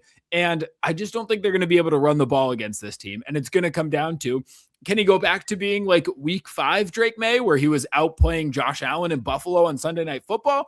Or is he more like the Drake May that we've seen over the last couple of weeks? I think that kind of tells you who wins the Super Bowl is what happens there. Yeah, Chad, along those lines, like I've been trying to figure out like really the whole playoffs really with the Patriots offense, but in particular the last two games and the idea of being portable from game to game. But it just doesn't seem like there's any takeaway that I can actually have because of how crazy the weather was both in New England in the divisional round and then, of course, in Denver in the second half. Like, is there anything that we can take away from, wow, here's what the offense did against really good defenses that we could even attempt to apply to Sunday night? It's so hard because of who they played, the style of games that they played, and then, of course, the weather. It's so hard to grapple with anything that happened in these playoffs. And so normally, I think a lot of sharp people will fade the opposite of conference championship. Like if one team was awesome in the conference championship and the other struggled, you kind of pick against the spread because it's a 2-week difference. But it's hard to know what to make of this because that was a total blizzard in the second half of the AFC Championship against the Broncos. Whoever was winning at that point was going to win the game. That's how it played out. That's why Sean Payton got criticized the way that he did for, his decision to go for it instead of kick the field goal. So I just don't know how much you can take from that. And then even to extrapolate it and like zoom in a little bit, the Patriots' left side of the offensive line is what has struggled. That's why Drake May has fumbled a couple of times. They've gotten pressure from his blind side, and then he's fumbled. Even that is hard to know how much is real because Will Campbell, the left tackle out of LSU, was injured. He tore his MCL, and so those were his first couple of games back. Now you give him 2 weeks off. Like 2 weeks is a long time between games. I would assume he's feeling better, but it's just hard to know how much you can take of the last couple of weeks. We know, Chad, that the Patriots certainly defensively, that's where their bread's going to be buttered here. Zach Kerr has been calling the plays this season for Mike Vrabel. What can he do that can elevate this defense to slow down what has been a suddenly very hot Seattle offense? Well, so I kind of was looking for the answer to that. So I was curious because the Patriots were not a blitz heavy team in the regular season. They were kind of middle of the road, nothing special, nothing like Brian Flores or what's going on in Minnesota, things like that. You flip to the postseason, they have been by far the most blitz heavy team. Like they are sending the house so often, and they're not just sending 5 rushers. They are cover 0. Like, let's go get after it. And so I think some of it, yes, is probably the game plan. They probably looked at Jarrett Stidham, the backup quarterback in Denver, and were like, oh, we can blitz the heck out of this guy. Some of it is that for sure. But also, like, they're finally healthy and it's working and they're getting pressure with these blitzes. So anyway, to answer your question, I went to look at Sam Darnold because I was curious. Okay, surely one of these ways, maybe he's struggled against the blitz, whatever. That's kind of his perception. Sam Darnold, in terms of yards per attempt, ranked 2nd in the NFL when he was not blitzed. You flip it over to when he was blitzed, 2nd in the NFL. Like, Sam Darnold's just been really freaking good. And I don't think we have fully accepted that Sam Darnold might just be a good quarterback now. And so I don't know what you do against an offense that is good against everything the way Seattle has been. Chad, I wanted to ask you about that because I imagine you're having conversations with people inside that organization that you're not going to be printing, that, you're kind of, hey, what are you really feeling about this? Do you think that they think he's gettable? Do they think that he's, I guess another way of asking that is, could he revert to November and December Darnold, and they're confident that their defense, for whatever reason, is going to be able to bring that out of him, unlike the ones that they played so far in the playoffs? Yes, is the short answer. The longer answer is like everybody's thought that. I think everybody has kind of been waiting for Sam Darnold to turn into a pumpkin again, because even though he was awesome in Minnesota through September, October, November, he did revert back into a pumpkin in December and those late season games. And that is part of why the Vikings moved on, and that sent them down this whole other rabbit hole with JJ McCarthy and everything else. But everybody has been waiting, like, all right, Sam, is this real? Here comes the real defenses. Here comes the pressure. Here comes the big games, waiting for him to fall apart. And it has not happened yet. I do think that maybe the better way to answer your question is, I think the Patriots really like their game plan and they really like their defense and the way that they're playing. Is Sam Darnold going to prove everybody wrong and for 19 games take his team all the way to the Super Bowl by never turning back into that pumpkin? We'll see. Yeah. Chad Graff joining us here on Unsportsmanlike Conduct. We're talking about the Super Bowl from the Patriots' perspective. Game, of course, is this Sunday. What are the concerns if lead tackler Robert Spillane, who says he's playing, but what are the concerns if he either can't play or at least is not his usual self? Yeah, he's really the only injury or the only meaningful one that the Patriots are dealing with right now. He's their starting middle linebacker, and he is like the old school Mike Vrabel kind of middle linebacker downhill. He's not one of these guys that's like, hey, I'm going to play the pass, and if I have to get in the middle, I will. Like, he is hard-nosed downhill. I want to stop the run. That's what I want to do. So if he is limited in any way, or if he does not play, like, I think you're about to see a bunch of Kenneth Walker. And part of what the Seahawks have done so well, part of what has gotten Clint Kubiak, presumably this Las Vegas Raiders job, is he's really good at play action. His dad, of course, is Gary Kubiak. Gary was so good at that with the Broncos for a long time. And all of his stops before that, he was just a great coach. But if they can get Kenneth Walker rolling because Robert Spillane is not out there, if they can get that run game going for Seattle and then top that off with the play actions, and that's when you get the crossing routes with JSN and Cooper Kupp. Like, I think that's a very reasonable path for success for Seattle. Chad, I think the special teams conversation in this game is so interesting, given, especially how Seattle began the game against San Francisco, but also what New England brings to the table. Seems like whenever I talk to people, they think Patriots have the edge in that phase of the game. Do you agree with that? I agree with that from some perspectives, but Seattle traded for Shaheed at the trade deadline, and he has been such a difference maker as a kickoff returner for them. The guy flies and just has so much speed. And in this new era, with the new kickoff rule, you're going to have to bring kickoffs back. Like, you can't just take everything as a touchback. And he has given them a legit weapon to the point where 3/4 of the time since the Seahawks traded for him, teams are just booting it through the end zone. Like, yeah, we'll give you the ball at the 35. I know that stinks, but we're so afraid of your return game. So I think the Seahawks definitely have the advantage in the kick return. The Patriots, though, have it in the punt return. Marcus Jones brought back 2 to the house this year. Really good punt returner out of Houston. An impressive player there. And then what I don't know is the Patriots have a rookie long snapper. They have a rookie kicker. And then if you think back to that AFC Championship game, their punter kind of stunk. Like, the weather was sideways and there were a lot of reasons for it, but the Broncos had good field position in that blizzard because he was shanking punts left and right. So I don't know. They haven't, I'm calling it a wash for now, even though that's a really important part of this. Mm-hmm. Obviously, as we're talking with Chad Graff of The Athletic, the Mike Vrabel story is a rather interesting one, given, how he felt disrespected early on, where he was drafted, how he played early on as a player, then coming over to the Patriots, finding a new lease on life. Then as a coach, how it started at Tennessee, how it finished at Tennessee. But there's that spot in the middle before he took the New England job. He spent time in Cleveland as a consultant. And that's, typically where coaches, players, quarterbacks, everything goes to die. I'm curious if that year, maybe he learned some key things in that transition between quote unquote failed Titans coach to successful Patriots coach. Totally. And he has said, I've learned a lot about what I should do and what I want to do, because these coaches, they don't get an opportunity very often to see how other coaches do it. You're too busy once you have the job to actually go out there and, hey, why are they structuring practice that way? Why do they go to this? Why do they teach this concept a certain way? So Mike Vrabel got to see all of that. And then if you're putting on your cynical hat, maybe you could argue he saw what not to do as well. Like, the Browns organization is not exactly the model of stability and great high-powering functioning organizations. So maybe there was a little bit of, okay, I don't want to do that. Now I know that. It is also worth noting, Mike Vrabel is a Northeast Ohio guy from that football mecca part of the world, just south of Cleveland, just north of Akron. He was in the building. The Browns, that's his home. He grew up a Browns fan.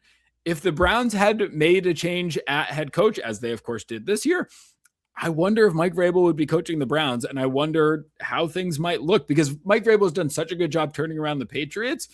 Is anybody capable of turning around the Browns? I don't know, but if there is somebody, I think I'd bet on Mike Vrabel.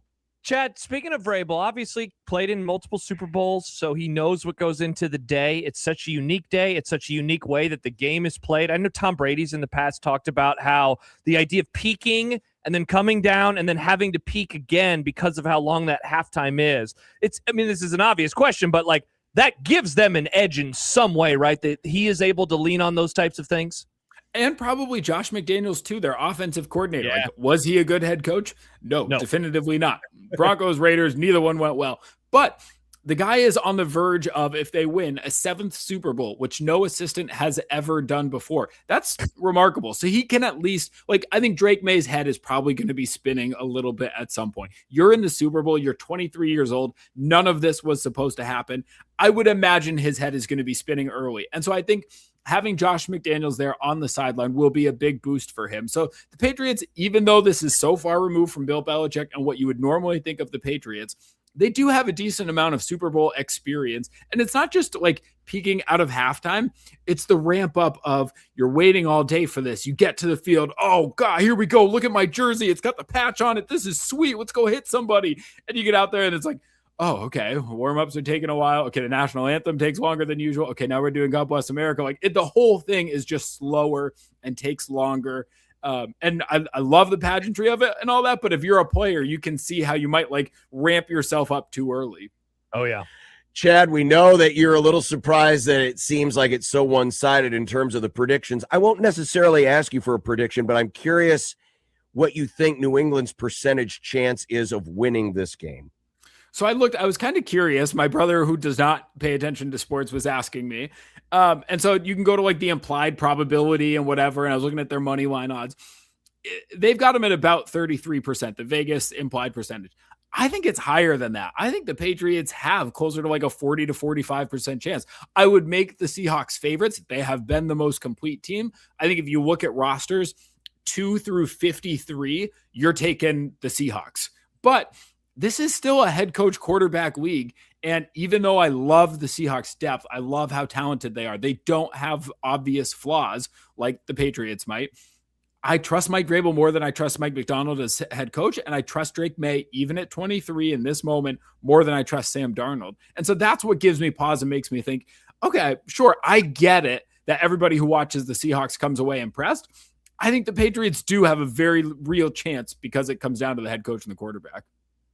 Chad Graff of The Athletic covering the New England Patriots. Chad, we really appreciate it. Thanks for coming on again in just a couple of weeks' time, and enjoy being out in the Super Bowl area where you're having to travel several hours out of your way to get from place to place. It is a massive pain. I've had plenty of time to catch up on my Huskers news and figure out what's going on because of these bus rides. Well, you know what, Chad, last time we had you on, we had you ask us a question. We'll leave you with this because we just got some news thanks to Tim Verghese of Rivals. Nebraska has seen a 3-star quarterback flip.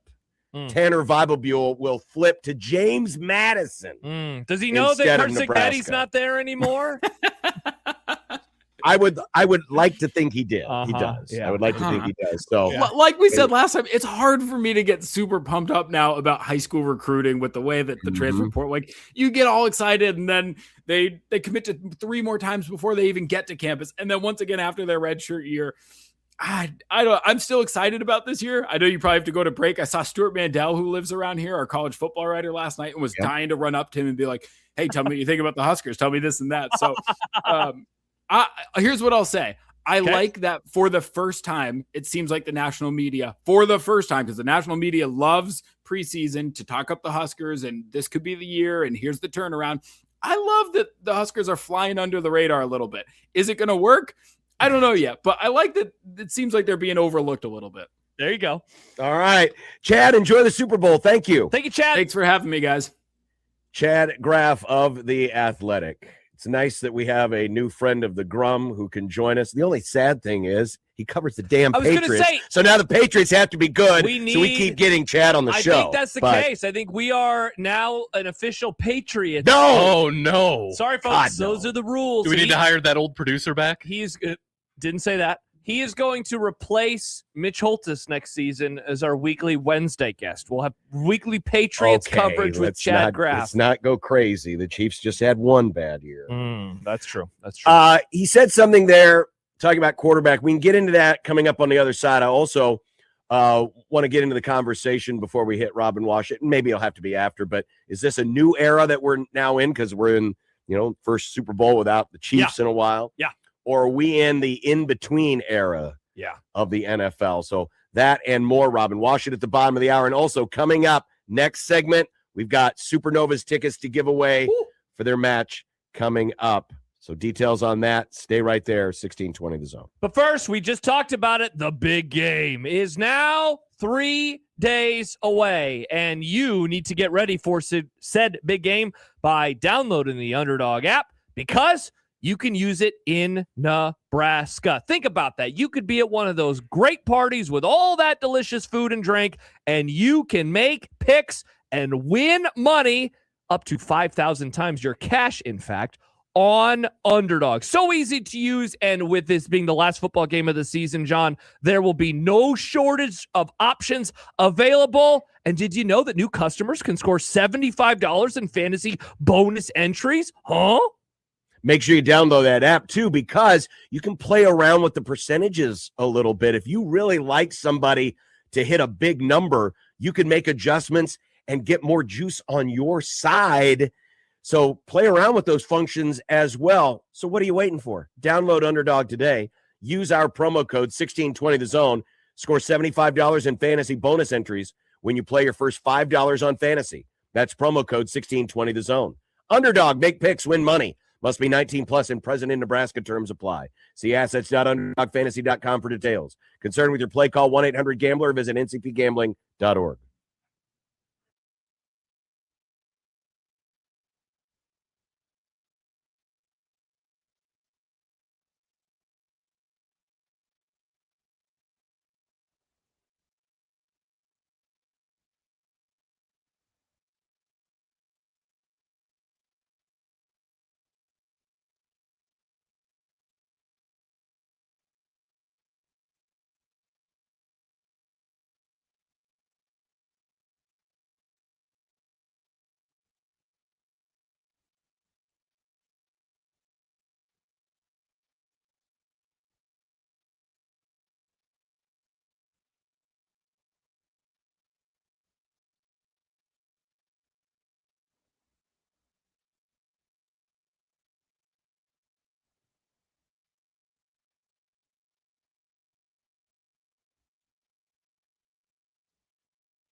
John, we got some responses real quick about the idea of Chad Graff being the concept of Chad Graff. A new regular. Jed writes, having a weekly NFL guest that is entertaining, tolerable, and not insufferable would be a great change and a great idea.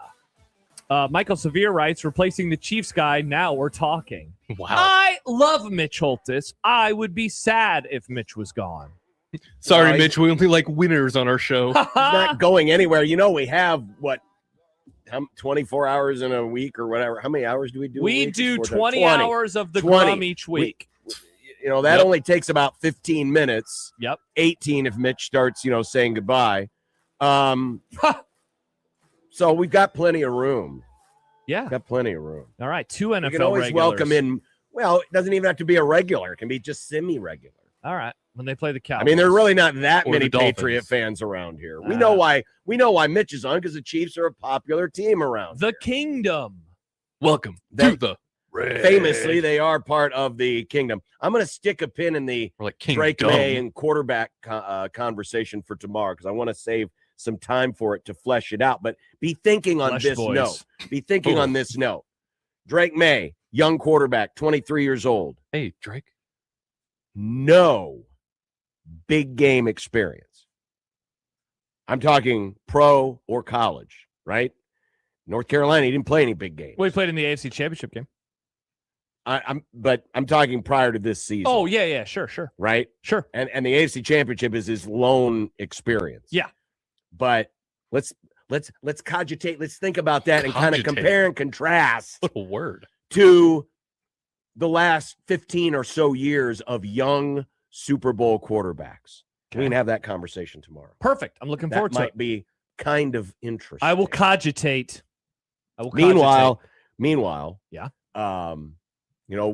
This is famously the first Super Bowl that we've had in a while. Well, save for the Rams Bengals, which is the great Super Bowl, as we all remember. But think about it. You got to go back to man. What are you trying to You got to figure go out? back to Ravens Niners before you get a Peyton Manning list, Tom Brady list, Patrick Mahomes list. Super Bowl. Correct. Right, with the exception of Rams Bengals. Yep, it's pretty crazy. Are we entering a new era? Are we in the between eras right now? Where are we sitting with this game? Is this the sign of things to come or kind of a one-off? It's a great question. I read a story on The Ringer today, Nora Princiotti, and she kind of explored that. Like, is this that, or is this not that? And, we have compared this regular season so much to 2008. And 2008 was a weird year. It ended with a Steelers-Cardinals Super Bowl. The Cardinals team was 9-7. That was the year, essentially, that solidified Kurt Warner as a Hall of Famer.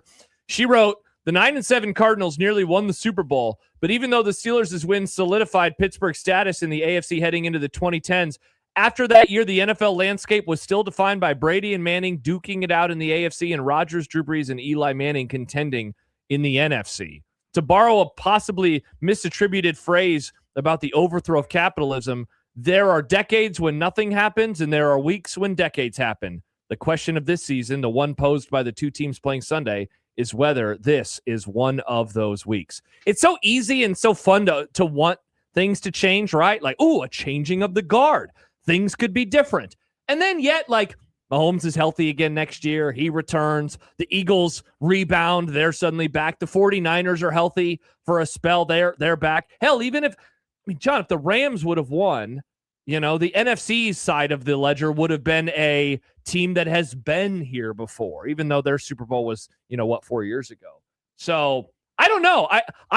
The safe money is probably on. This is not a changing of the guard, and it's just this particular odd year, and we'll go back to the normal next season. That would be my guess on what is to come. By the normal, that only means the return of Mahomes. Sure. I mean, if that's been the only constant. The Eagles have made a couple of them. The 49ers have made 2 since 2019. I know that they haven't won one, but the Eagles certainly have been a constant. They've made the playoffs every year since 2021. They've won 2 Super Bowls in the last decade.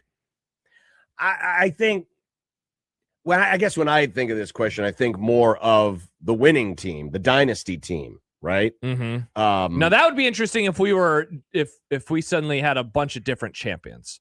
College football famously has had like a different champion every year since what, 2018? I think the odds are we're going to get some. I think we're in a period right now where we're going to get a few different champions. We're kind of in that between eras phase right now that we were in. You know, during we'll call it, for lack of a better term, the Brady drought, right? Yeah, where you had the Steelers, the Colts, the Giants, a couple of times. The Packers, the Saints, the Ravens, the Seahawks, you know, where we didn't have like this one constant. Yes, I know the Patriots made a few of those and lost a few of those, so their dynasty is a little different than others. But I think we're starting a phase now where we're going to see some different champions. Not to say we won't see some repeat teams get back in, but, you know, I look at the Seahawks, for example. They're playing in the best division in the sport. The odds of them being able to, you know, to have this be the start of something big aren't with them. Sure. Not because of them, just because of who they're around. And the NFC appears to be the stronger conference. I think the more likely candidate, sad to say, is the Patriots, because you have that new coach, young quarterback dynamic. If Drake May is that guy, yes. Now, you got to still build around them, and you've also got to figure – and you also look at the rest of the AFC. I mean, where's the rest of the AFC right now? We don't know. It's very in flux. We don't know if the Chiefs are done, if this is just a one-off. Mahomes is still a young guy, but we don't know where Andy Reid's going to be. Spry boy. And you're also moving into a world where, you know, Kelsey's going to be gone. It's going to be a very different Mahomes Reid era. Sure. You know, the Broncos, yeah, a lot of young talent, but we don't know if they're really poised to make a lot of runs. We keep waiting for the Josh Allen experience to break through, but with what appears to be the dysfunction in that front office, you wonder if they're ready for anything. The Bengals, sadly, can't stay away from the injuries long enough. Correct. Even though they've got the quarterback, he can't stay healthy. Yep. So I think if there's a team in this game that has a chance to maybe be that next team, I think the Patriots are the better pick right now than the Seahawks, based mostly on circumstance, not necessarily on the greatness of the organization, or at least what it appears to be in the moment. Yeah, I would agree. I still can't get over the fact that we might be overhyping the Patriots, which is a weird thing. Super Bowl, which is a weird thing to say about a Super Bowl winning team, but I mean, I don't even know what that means. Their schedule was the easiest in the whole AFC, wasn't it? You got to win in the most important time of the year. They've won all their games. No, and I get that, but I can't help but feel like the Patriots have somehow stumbled their way into the Super Bowl instead of getting to the Super Bowl. Well, if you believe that, then you should be picking the Seahawks tomorrow when we do predictions. Wait and see. Coming up next, Robin Washit as the Huskers get ready to wind down their idle week. 1620 The Zone.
Robin Washit. Blissful ignorance, I think it could be an advantage here. Robin Washit. Yeah, I'm a ball guy. Yeah. Yeah, it's going to be absolutely huge. That hot take.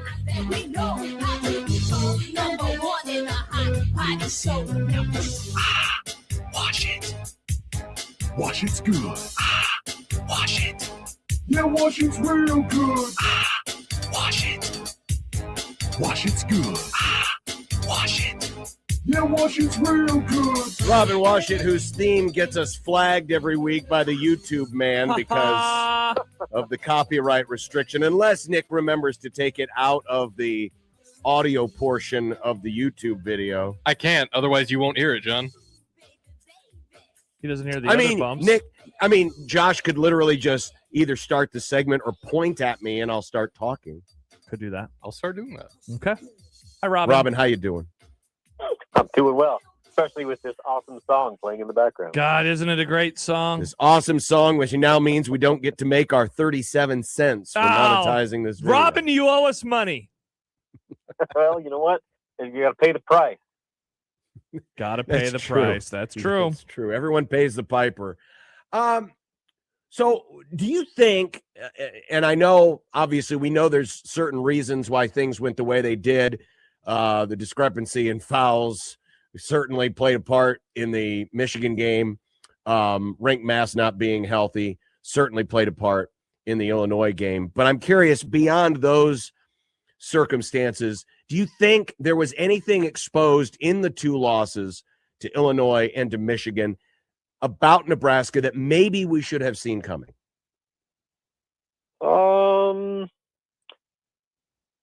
No, not really. I think they just played two really good teams and were shorthanded in both of them and nearly still almost beat Michigan on the road and lost to an Illinois team that's an absolute buzzsaw right now. So, could they have played better? Yeah, absolutely. They weren't physical enough, and some of the I guess if you want to call it weaknesses did get exposed against Illinois, where their level of physicality and aggressiveness on the board gave Nebraska problems, which that's no secret. That's kind of an already known issue with this team, is that they're not the most athletic. They're not the biggest, strongest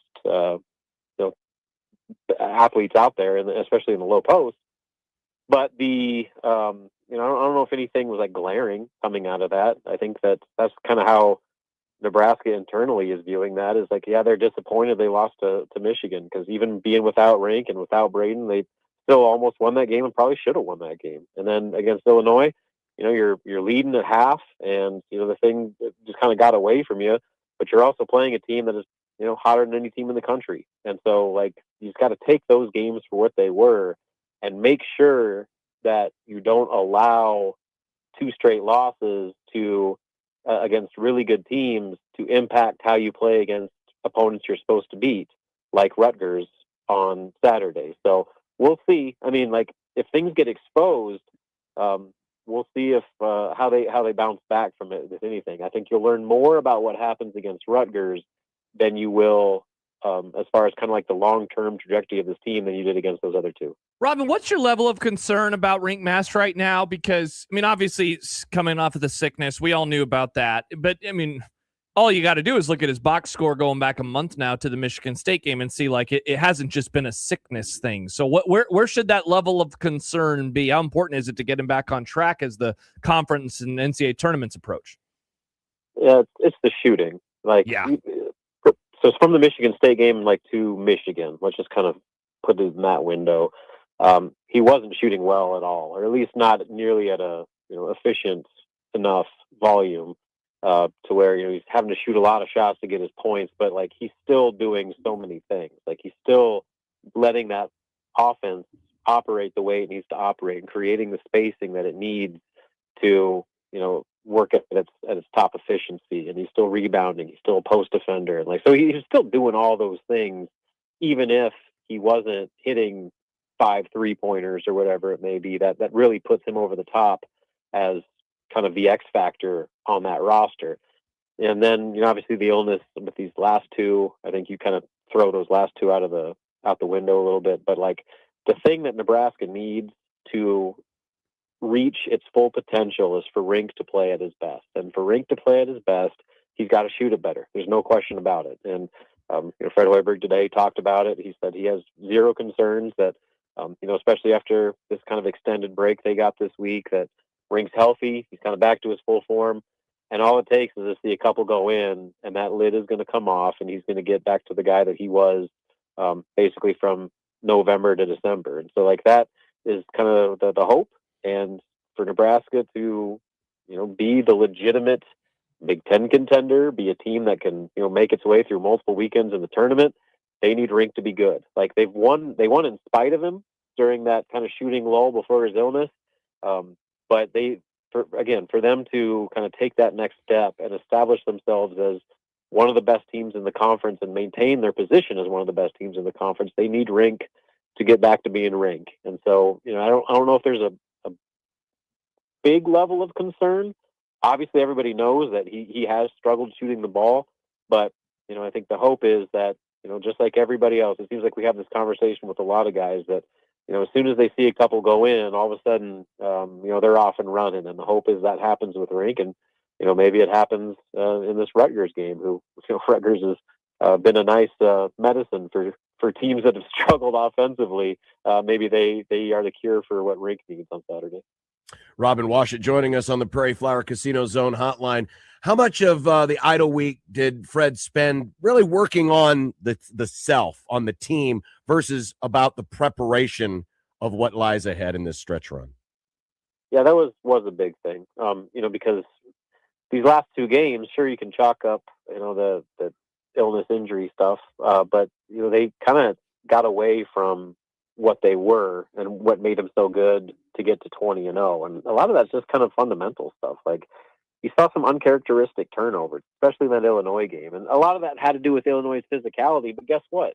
Rutgers is going to look at that Illinois film and try to do the exact same thing. They're going to try to bully Price Sanford and, try to see what the officials are going to allow them to get away with, just like every other team on Nebraska's schedule the rest of the way. So, like, they have to, get back to themselves to where, what made them so good, what got them to 20-0 was just how connected and efficient they were on both ends of the floor. And that goes to communication, that goes to, being able to have multiple players step up on either end and, just operating with the efficiency needed to make up for some of the physical limitations they have, especially against top tier teams like in Illinois. So I think this week, it was obviously a lot about recovery, kind of getting everybody back to full strength, but also just kind of getting back to who they were, doing the things that made them so good for the first 2 months of the season. And, you go back to these past few games, they had, I don't even remember, 4 or 5 3-day preps in a row. And that's hard. I mean, you're just kind of in survival mode at that point, let alone going through all the other stuff and hurdles that Nebraska had to go through. So that I think that the hope is that not just the physical kind of regrouping, but mentally too. Like, hey, you know what? Like, we've kind of just been trying to survive on the fly here during this torrid run here. Let's kind of get back to the basics, work on the simple things, and do all of the details that made us so good at the early part of the season. And if they can do that, they should handle Rutgers well and put themselves in position to, make another statement against Purdue on Tuesday.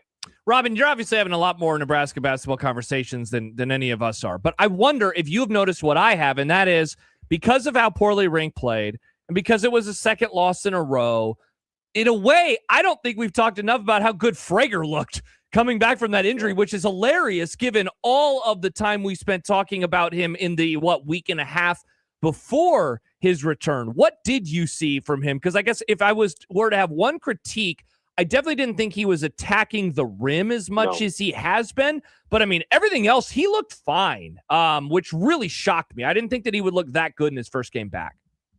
Yeah, I mean, the 6 3-pointers, I think, masked a lot. And the reality was that he was 8 days removed from an ankle injury that was supposed to keep him out 2 to 4 weeks. So, that he was ahead of schedule. And a lot of that is just him being a 19-year-old really good athlete that heals differently than most normal people. So he was able to get himself out there, but you're right. He did not have that burst, that first step off the dribble attack that made him so good at Ohio State or at Indiana.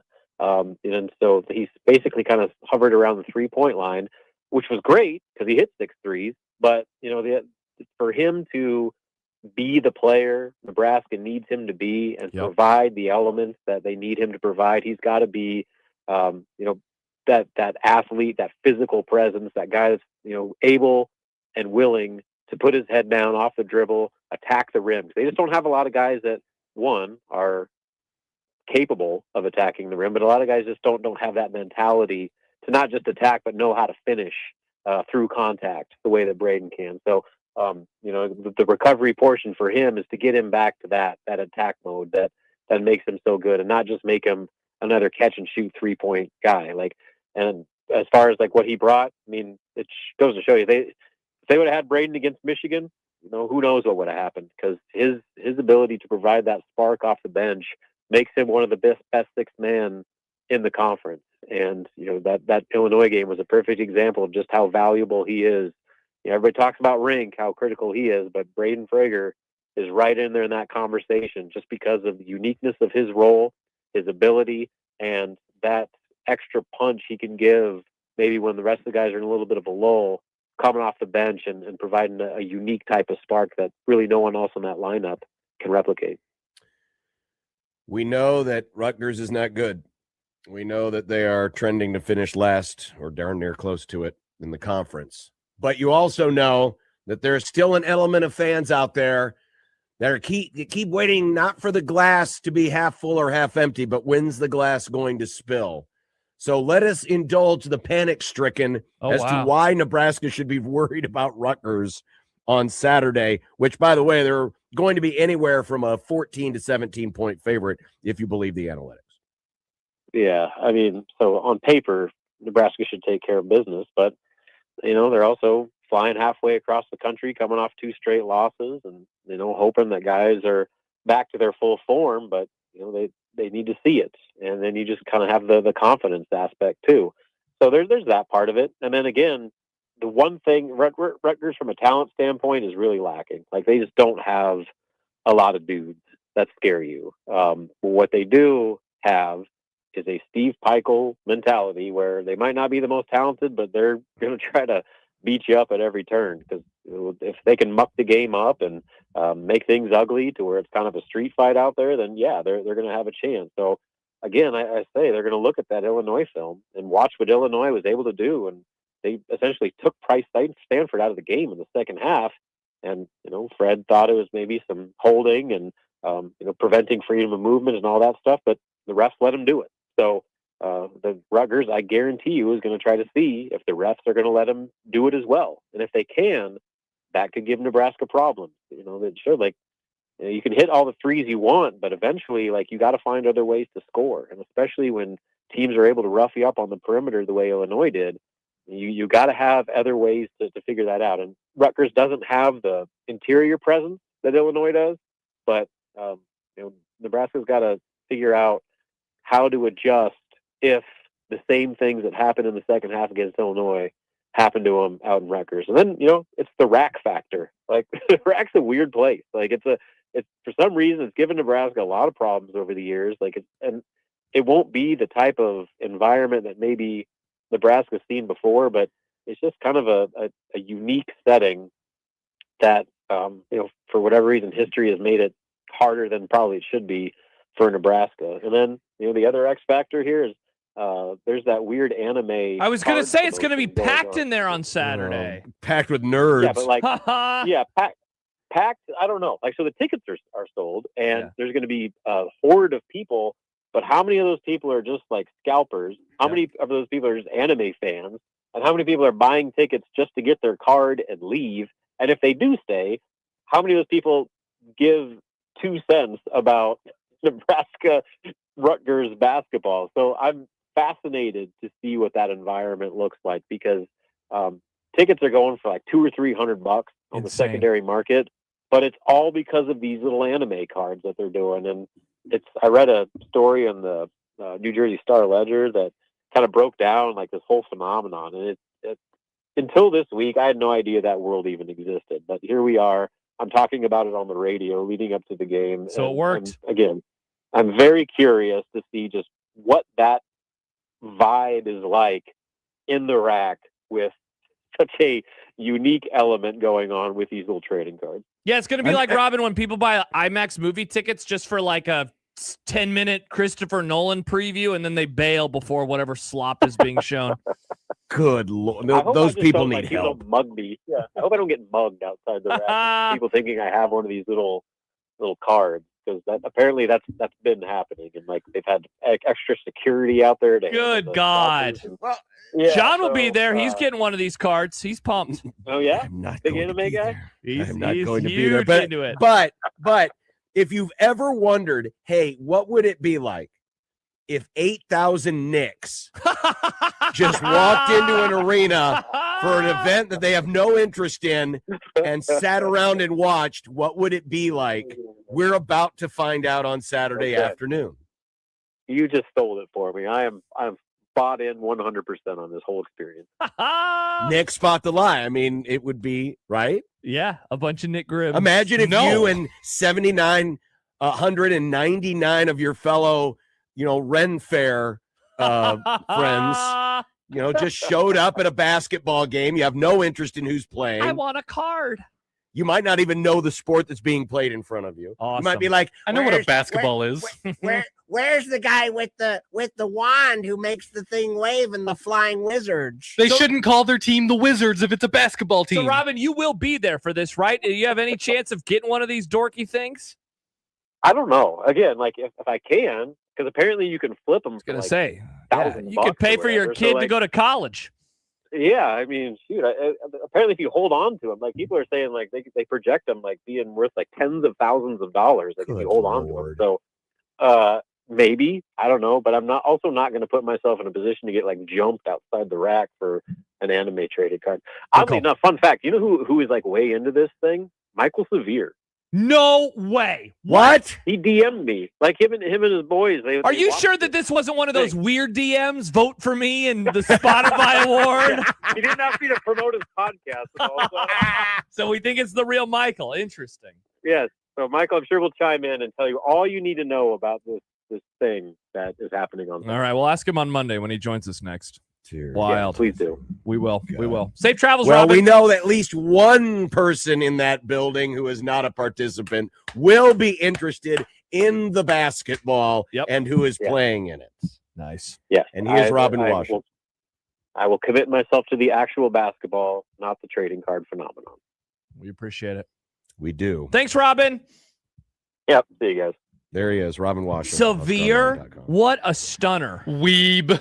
Oh, my God. Michael will join us Monday. Now, look, he's not excited about the Super Bowl, so maybe he'll be excited to talk about this trading card situation. For Well, 20 minutes. who's not excited about talking about this trading card situation? Me. Oh. And I don't like this Super Bowl either. You know who is excited to talk about the trading card situation? Nick Grimm, our fine producer. I mean, it's fine. Promotion's a promotion. A promotion is a promotion. Speaking of promotions, we have a promotion We going do. on. We do, and it's called Supernovas Tickets, and we've got you covered. They return home a week from today. What? To take on another team with one of those singular nicknames, the Dallas Pulse. 7 o'clock at CHI Health Center. We've got a pair of tickets to give away right now. How are we doing it? And I thought we would do it by taking the number caller that matches Josh's pulse during a marathon. So we'll take caller number 143. That's a little low. During marathon, it's probably like 165. So Nick, let's all right, let's caller. Okay, well maybe. What if we did caller 16? Because 165 is divisible by 10. It's technically 16 and a half. We'll round down. I mean, 165 is also divisible by 5. By 5. All right, caller 16. All right, let's do it. Call I right love now. it. You want to go see the Supernovas, who have a totally normal and decent nickname? A great nickname.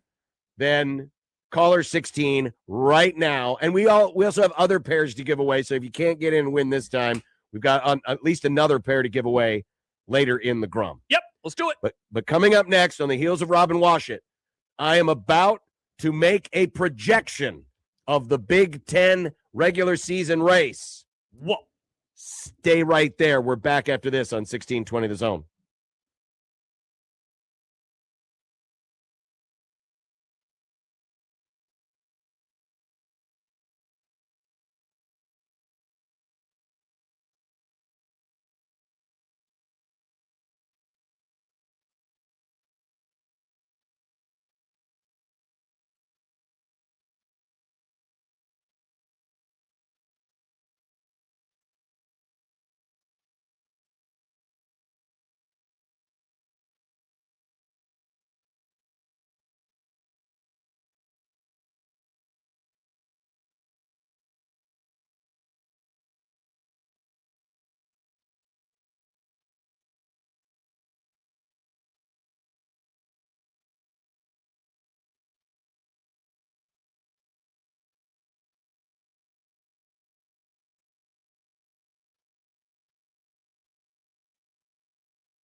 Nick, do we have a winner? We do. It was Peter.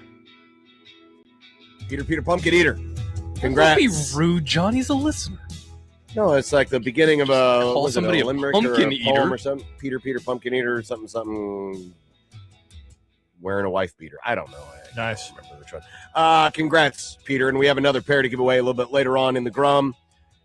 Speaking of winning things, you can enter online at 1620thezone.com for your chance to win the Get Your Together 5K sweepstakes contest running for another 3 weeks. But get your together. Go to 1620thezone.com and register to win. All right. The Big Ten race is down to a month to go. Yes. 1 month to go. And after last night. Oh, you didn't tell me you were going to put a thing on. Well, I just did. No big deal. We just take the little graphic down and we good. See? Look, it's all pretty. Could have been a little smoother. After last night. Yep. Michigan State losing at Minnesota, now slipping to 9-3 in the league standings. Here are your top 5. Okay. The scalding hot Illinois Fighting Illini are 11-1. They good. Michigan is 10-1. They're also I good. Believe they have A slightly less good team, though. Gotta bring up their schedule. I believe, do they have Penn State tonight? So you have it on the. They do. They have Penn State tonight. Well, I'll explain in a minute. All right. Penn State tonight. Okay. Nebraska 9-2. They almost lost to Penn State earlier. Michigan State 9-3. Purdue 8-3. I have also included, for the benefit of those watching in on the stream, I've also tweeted out this graphic from the Zone Twitter feed at USC 1620. The top remaining opponents, I'm not listing them all, but these are the ones who are essentially top 35 teams in Bart Torvik as far as who is left on the schedule and how many home games they have remaining. So let's take a look. Okay. Starting with Illinois, 12 in a row they have won. They have, of the toughies, we'll call them, and last night they beat the brakes off of Northwestern by 40. Dude, they kicked the crap out of them. Holy God. But coming up next, Saturday, Michigan State at Michigan State. If Michigan State entertains winning this conference, it is a must win. I would agree. But when you look at their remaining opponents, who's Illinois? Illinois, look at of the 4 biggies, I'm calling them, 3 are at home. Wisconsin, Indiana, and Michigan. That Michigan game, if I remember right, John, it's the end of this month. That should be a dandy of a basketball game. Friday night, it'll be on Big Fox in prime time. Friday night. Gus Johnson, against Joel Klatt. The All-American. No, oh, wait, it's sorry. not I was thinking of Joel. football season. My bad. I apologize. I was thinking Probably of football. Jimmy Jackson. So that's what Illinois has remaining. Should also mention Illinois has the Los Angeles double dip, meaning they take the road trip to LA and they stay for a few days and they play 2 teams. Nebraska also has I was going that to say the same road trip. Skurs are doing the same. LA Eiffel Tower. So of this fivesome, yeah, Nebraska and Illinois are the 2 that have the LA double dip remaining on their schedule. Okay. Michigan. Yep. 10-1 going into tonight's game against Penn State. Their remaining toughies, unlike Illinois, 3 of the 4 are on the road. At Purdue, at Illinois, at Iowa, host Michigan State. Also should be noted, while it does not impact the Big Ten standings, it may affect their preparation, how they play, how the grind wears on them. They also have a game against Duke on February 21st. Wild. A neutral site game that they are playing as well. So it's not just these teams remaining on the Big Ten schedule. They're also playing one of the top teams in the country heading to the finish line. So how much of an effect will that have on the Wolverines? Hey, real quick, can you remember a non-bracket buster game that was played, a non-conference game that was played this late in the regular season before? Yeah, I can't off the top of my head give you an exact example, but this I've seen it. Okay. I'm sure it has happened. It happens. Okay. I'm It's sure it just has wild. It's very weird that they're going to have that. That's crazy, though, for Michigan. They look, their record is obviously awesome. Only one loss this year. That was to Wisconsin.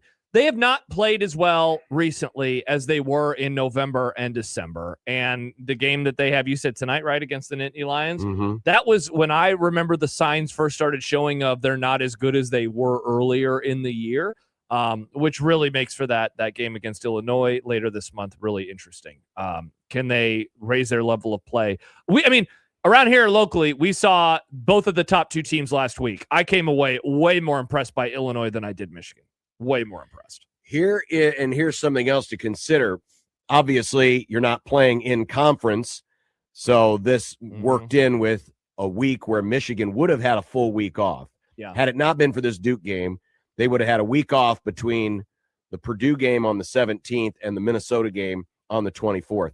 Michigan had their last idle week, for lack of a better term, at the end of January when, well, it was, we're just coming off of it. They played Michigan State. Was it last Friday? Yeah, last Friday. Yeah. And then Penn State. So they are finishing up their idle week, but they're going to be straight through the rest of the way, and they've been straight through since the Christmas break. Yep. So that Duke game, again, doesn't factor into the league standings, but obviously wear and tear. Duke's not going to go in there and treat it like an exhibition, obviously. Yeah, for sure. Because they're also playing for top seed, as are the Blue Devils. Nebraska, 9-2. Remaining toughies include Purdue and 2 games against Iowa. Yeah, the interesting thing about their schedule, Go Hawks. A couple things you point out. 5 of their remaining 9 games are at home. 2 of the 3 toughies are also at home. Nebraska, their tough games, for the most part, are in the rearview mirror. They have played Illinois. They went 1-1. They played Michigan. They went 0-1. They played Michigan State. They went 1-0. They have not played Purdue. That will come next week. If this graphic were to expand a little bit, of course, they have played Wisconsin already. They beat them by a lot, for that matter. And so that is going to be the thing if they're able to regain their form. And certainly, John, if they're able to beat Purdue, a lot of schedule watching then moving forward. And Nebraska is going to be playing a ton of teams that are at the bottom of the conference standings, a ton of them. Michigan State, 9-3 after the loss last night. 4 of their last 8 are at home. Their toughies include only 1 out of these 5 at home. Illinois at home, and then at Wisconsin, at Purdue, at Indiana, at Michigan. Wow, that's pretty brutal, man. That's pretty brutal. The John Bishop projection machine says Michigan State eliminated. Get them out of there. From the conference regular season race. Hey, that loss last night, that could be the difference, right? Especially when you're talking about a double bye. That loss could end up being what cost the Spartans, that they were unable to win at Minnesota. Toughie. That's a tough L to take, Nick. And Tough then L. Purdue, who is 8-3. And Purdue. Wow, look at their tough games remaining. A lot of them. Purdue has Oregon on Saturday. This is wrapping up an They're idle week for stinky. them. Stinky. Purdue is at Nebraska, at Iowa, host Michigan, Indiana, Michigan State, and Wisconsin. Wow, so they get a lot of games at home. A lot of games at home, but again, they've got a lot of tough ones in there. The John Bishop projection also eliminates Purdue, and Okay. then there were 3. So you're down to just Illinois, Michigan, and the Skurs. As far as I am concerned, as far as the John Bishop projection machine is concerned, the Big Ten race is down to 3. Illinois, Michigan, Nebraska. Get out the list. Okay. I like this. A basketball list. As item. the John Bishop projection machine conditionally projects. Conditionally. Should Nebraska beat Purdue, Nebraska will be your regular season Big Ten Conference champions. Wow. John, that's silly. If Nebraska beats Purdue. I like that. That is a if Nebraska beats Purdue. That is crazy, Nick. The Huskers will win. I mean, again, look at the It's look at such the a odds. manageable schedule. It is manageable. I am not overlooking the LA double dip. That can certainly be a tough road trip. But remember, Illinois has that same road trip, and they still have Michigan State, Michigan, Wisconsin, and Indiana. Michigan, because of the grind they're in, 3 of their tough 4 are on the road. Plus, they have the Duke game in there as well. I know, I mean, right now, if I look at these teams, Illinois clearly playing the best. And we're going to have a question about this a little bit later on in contact. Clearly playing the best. But they've got a lot of challenging teams out there. Nebraska, as you said, has navigated much of the choppy waters. Much of the choppy waters. Not overlooking Iowa, not overlooking Purdue. Or even but UCLA. Based on what I see remaining, I think if Nebraska can get past Purdue, they'll win the conference. What are you looking at record-wise? What do you think they're going to finish in league play? Well, what I got? 9 They got 9 games left. They have 2 losses. 17-3. Whoa. So then you would you would need 3 losses from Michigan to get to 4.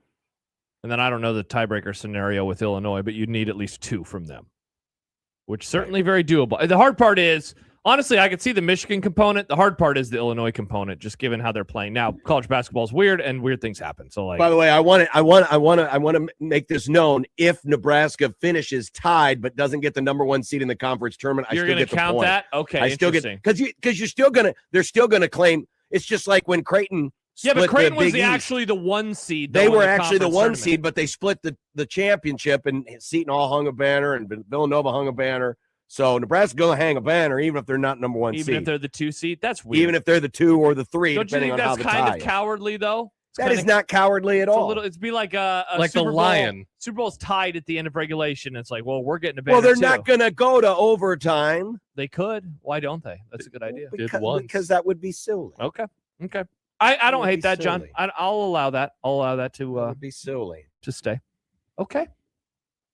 Text from the 402. Michigan State guard Jeremy Fears needs to be suspended for that Illinois game. Kicked the crap out of 3 Gophers last night. And then a comment from Chris. Jeremy Fears, groin kick chronicles. Yeah, people want this guy out of there. They want him out of there, John. Wow. Fears is a great name, though. Oh, it is. It's a good breakdown, John. It's a good breakdown. Gosh, look at the road games for Purdue and, or excuse me, not for Purdue, for Michigan State and Michigan. Happer and Schaefer. They're talking about it on their show. I believe it was yesterday. The Big Ten basketball schedule was built in a way where they wanted a lot of the really good matchups between expected participants in, this level of the league to be played in February. And so that's why Nebraska's schedule is a little lighter, because there wasn't an expectation that Nebraska was going to be in the mix. And so it benefits them, especially that they got so many wins in those games already. It's really cool to see a Nebraska team really take advantage of their schedule. Interesting. Are you saying Matt Rule could take some notes on this, Nick? Oh, it's too late now. Is that what you're saying? Goodness. It is. Nick, that's a great point. It always comes back around to crapping on Matt Rule. Come on. It does. Come on, Nick. Treat the man with some respect. Why? He could be your father. He's not. He could be. No, my dad's cool. No. Oh, wow. Matt Rule's not cool? Nice. He hosts a podcast. My dad doesn't put his hat backwards and be like, call me Dan. No, he said, call me Matt. Oh, because your dad's name is Dan. Yeah. I'm an idiot. It would have been awesome. What if Rule would have turned his hat around and said, call me Dan? The only time my dad ever put his hat backwards is if he's working on a car or on a motorcycle.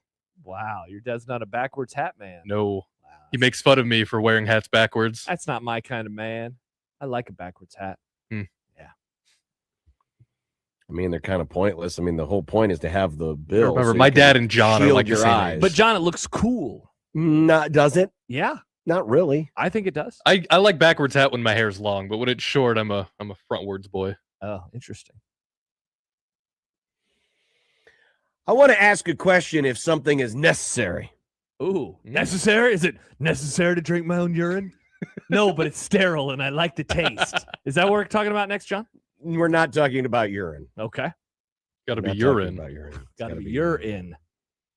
402-951-1620. Do you agree with my assessment? I like you it. agree with the It's John, fun. John Bishop I like it. It's projection fun. machine that says Nebraska will win the league if they beat Purdue? I mean, technically they could still win the league even if they lost to Purdue. Mm-hmm. But I think psychologically, getting that win, having that team, it'll just be the Want to derail the train. rocket ship. Nice. Rocket ship to the top.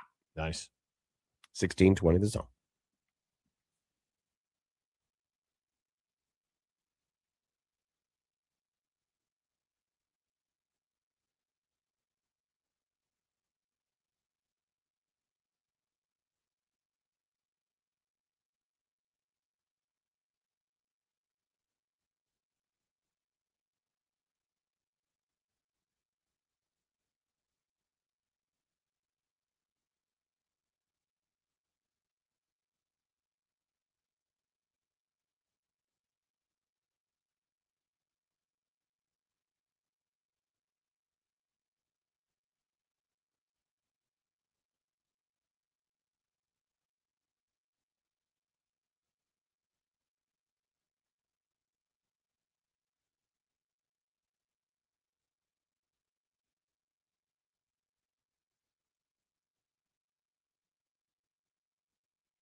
1620 Zone wants to send you to the Post Malone concert. He is with Jelly Roll and Carter Faiths, July the 17th, Jack Trice Stadium, Iowa State University, Ames, Iowa. Clones. They call it the Big Ass Stadium Tour. Winner will get a pair of tickets and $200 to use towards travel, food, lodging, or merch. You can enter online at 1620thezone.com for a chance to win, or you can use the $200 to pay off gambling debt like Larry did when he got the $150. I just saw that episode of Curb, by the way. Nice. Anyway, go to 1620zone.com for your chance to win. Please do. Please do. It's a great website. We have a lot of contests going on at 1620thezone.com. A lot of We them. very much do. So the Big Ten wants to host a volleyball tournament. Oh. They do not have a postseason volleyball tournament. Some leagues do, some leagues don't. The Big 8 used to have one, as I recall. Big 12 did not, if I'm not mistaken. Big 10 is not. Should they? What is the point? Money. Why besides money? More money. I mean, is it truly necessary? And is that going to drive? I mean, how much revenue could be in a Big Ten volleyball tournament? You're right. Does the Big Ten need a football tournament either, if you really think about it? Do they need a basketball tournament? They really don't. Do they need a baseball tournament? They definitely don't need that, actually. They do. Now that is an interesting question because, yes, there is a baseball tournament. There is a softball tournament. There is a basketball tournament. There is a women's basketball tournament. And in many ways, is it necessary in terms of, hey, we've got to crown a champion? No, it is not. The history of these things is rather fascinating as well. I mean, the reason why the college basketball tournament has become the thing it has become is because once upon a time, that was the only path to getting into the big dance. Mm-hmm. Back before the tournament expanded to 48 teams, conferences, and there weren't at-larges, conferences got one team in. One of the reasons why the ACC tournament became the biggest thing ever was because that was the one path you had to getting to the NCAA tournament. Then, obviously, as we expanded the tournament, added the at-large bids, it lessened the importance of winning the tournament, but the history, the tradition has stayed with it, and thus, even though when you're in a big boy conference, like the ACC is in basketball or Big Ten is in basketball, you have it, and it's really more for, it's there for the tradition. Sure. Is it there for the television? Absolutely. Absolutely it is. But it is not necessary in terms of crowning a champion. And you might say, well, that's the only reason why they're doing this tournament. My question, though, is this. And it's all based on really where everything lies in the schedule. One of the things that makes it difficult for volleyball to take another step towards becoming a bigger television sport is football. They're going up against football every week. And they always will be, unless they completely change the paradigm of the sport. And it will. And so my question is, are they going to get enough juice out of this orange if they create this volleyball tournament, knowing full well these tournament matches are going to be happening opposite conference championship weekend, opposite college football playoff weekend? Well, actually, it'd be earlier than that. I was going to say they would have to carve it out. It'd probably be carved out around Thanksgiving. I was going to say the regular right? season ends at around Thanksgiving, so in theory they would have to move it to there, and so they'd have to move the start of the season up too. Now, that's not to say that it still can't make money. It still won't fill arenas. Obviously, places like Omaha would be I was interested. going to say, Alex and hosting. Lincoln texted in lots of money if they do it at PBA. Yeah, if they play it here, it's gonna do gangbusters. So I would be very surprised if they institute this tournament and they anchor it in Nebraska. While financially that makes a lot of sense. You would be surprised if they did that? I would be very surprised because if you're a Wisconsin, if you're a Penn State, who have good volleyball tradition, do you want to take another trip to Nebraska just for a paycheck? Probably, if you're doing this, right? It's a paycheck. I think the coaches would be pushing back hard on this, saying you're going to make us go to Nebraska again and play in front of 15,000 screaming people in red. And they will say that's No what the way. money is for, to quote Don Draper. In But again, season 4. then it goes back to the question of, are you generating enough money to make it worthwhile? Because as a function of determining a championship, this is 100% not necessary at all. Because the Big Ten is not one of those conferences where, you're going to get a lot of teams in the dance. They always do. It's a good league. They already crown a regular season champion. It is not necessary for the function of we need a champion to advance to the NCAA tournament. I think that right now in the world we live in, volleyball is as popular as it ever has been.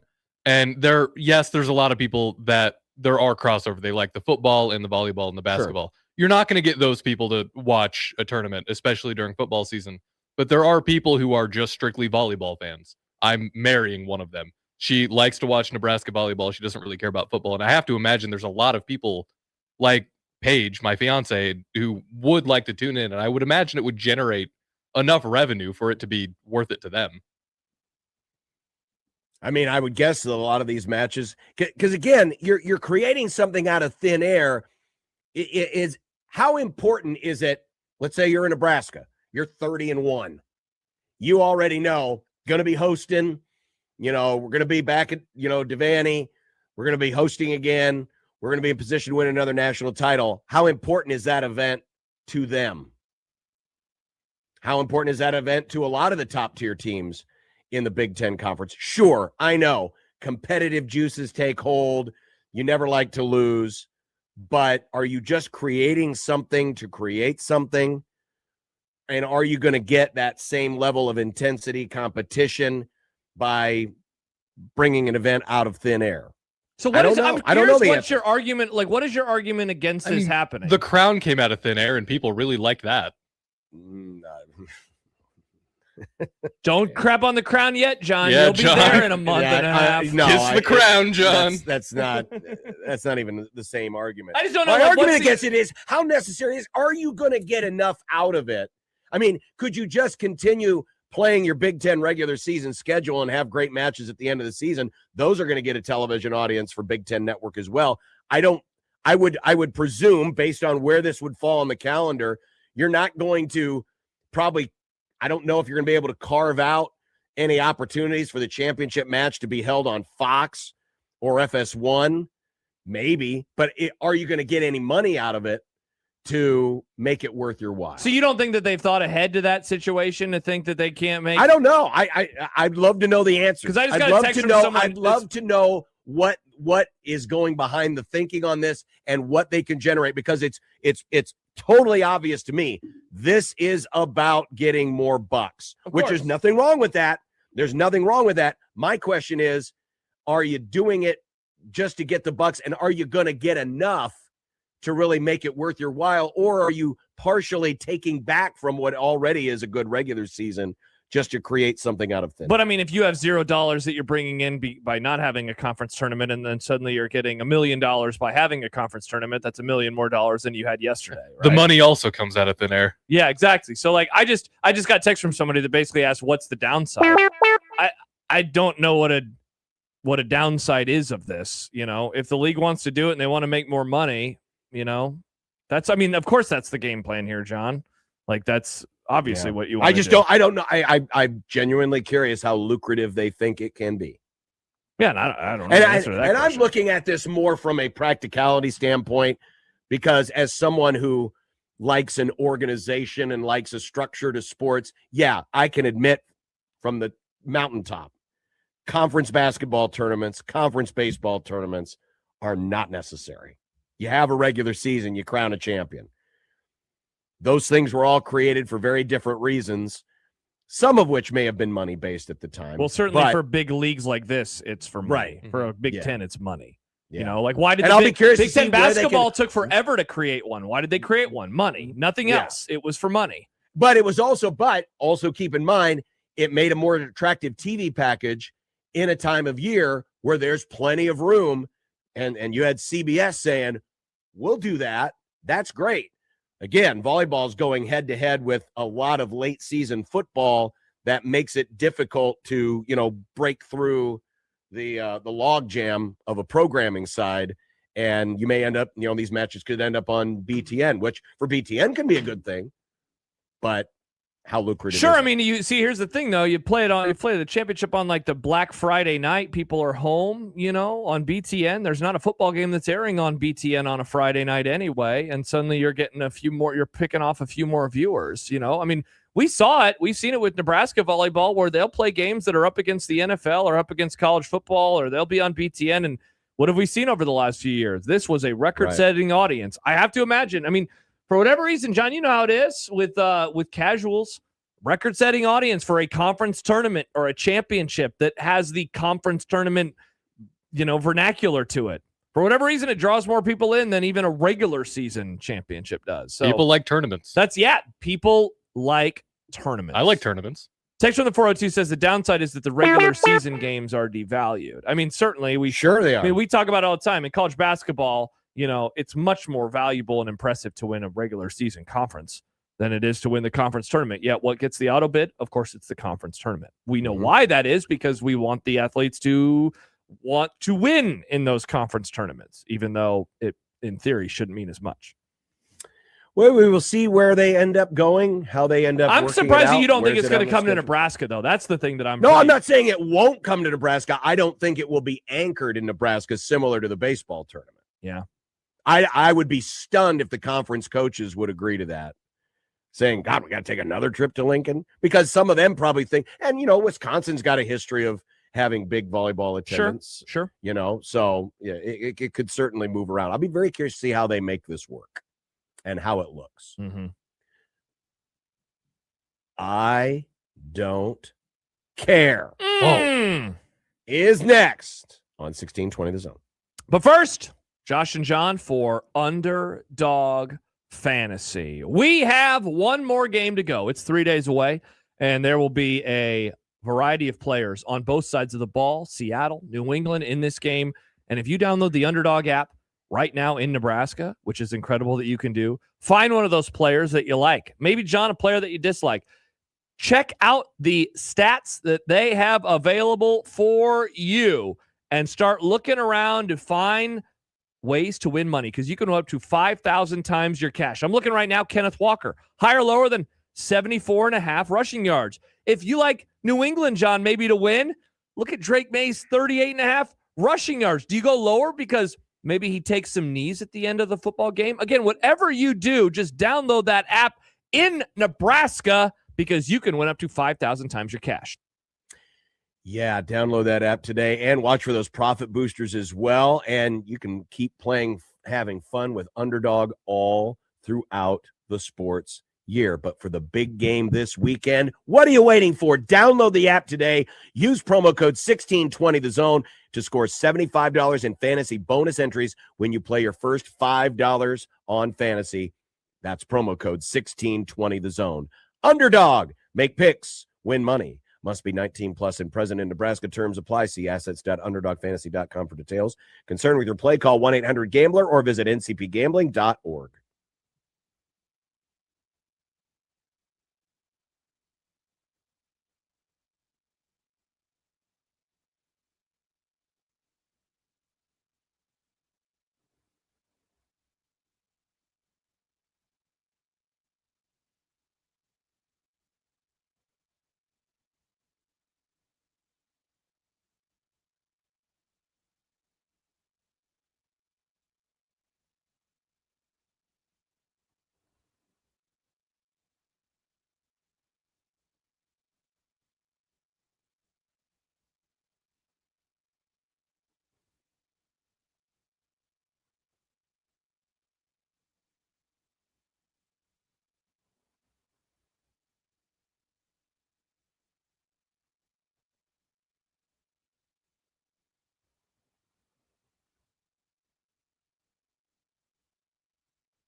I don't care. I don't care.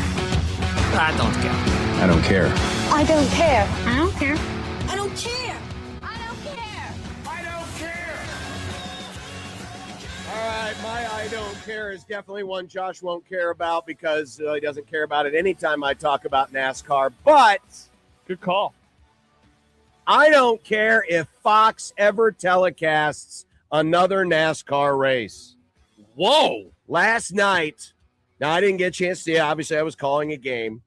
But the NASCAR Clash, which got moved back several days because of all the weird snow happening in North Carolina, they overran their broadcast window, and thus the race in its closing laps got moved to FS2 so that they could put on the Masked Singer.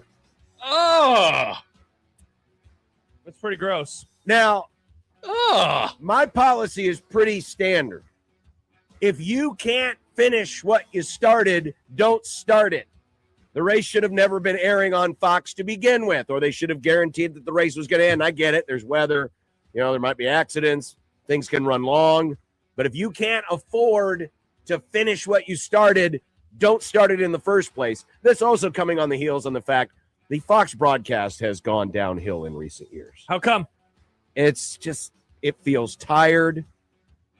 The announcing has not been as good as it has been on NBC and other places. The production values, they've moved a lot of races off of Big Fox anyway. And I get part of this is on NASCAR because they allowed for more cable networks to step in instead of the big networks. But I just feel like since they added IndyCar last year, that NASCAR is being treated as a stepsister. And it's still the more popular of the two motorsports. What are you doing, NASCAR? That's weird too, because Fox pioneered a lot of things that they still use in motorsports today. They did. It's weird that they would preempt a live sporting event for the Masked Singer.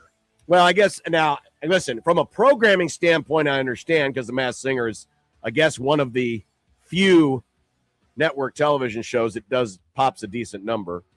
But again, you shouldn't have put the race on Fox in the first place. Should have had it somewhere else if you could, or not televise it at all. Have someone else do it. I don't care.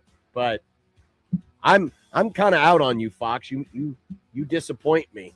It's time to move on. Bring back CBS. Whoa! Wow. I didn't even know CBS did NASCAR. Oh yeah, for many years. I don't care about National Signing Day. What? They're all going to leave in a year anyway. Why should any of us care? Doesn't make any sense to care. I don't care. This used to be a holiday. This used to be the most important day for a producer in the history of the station.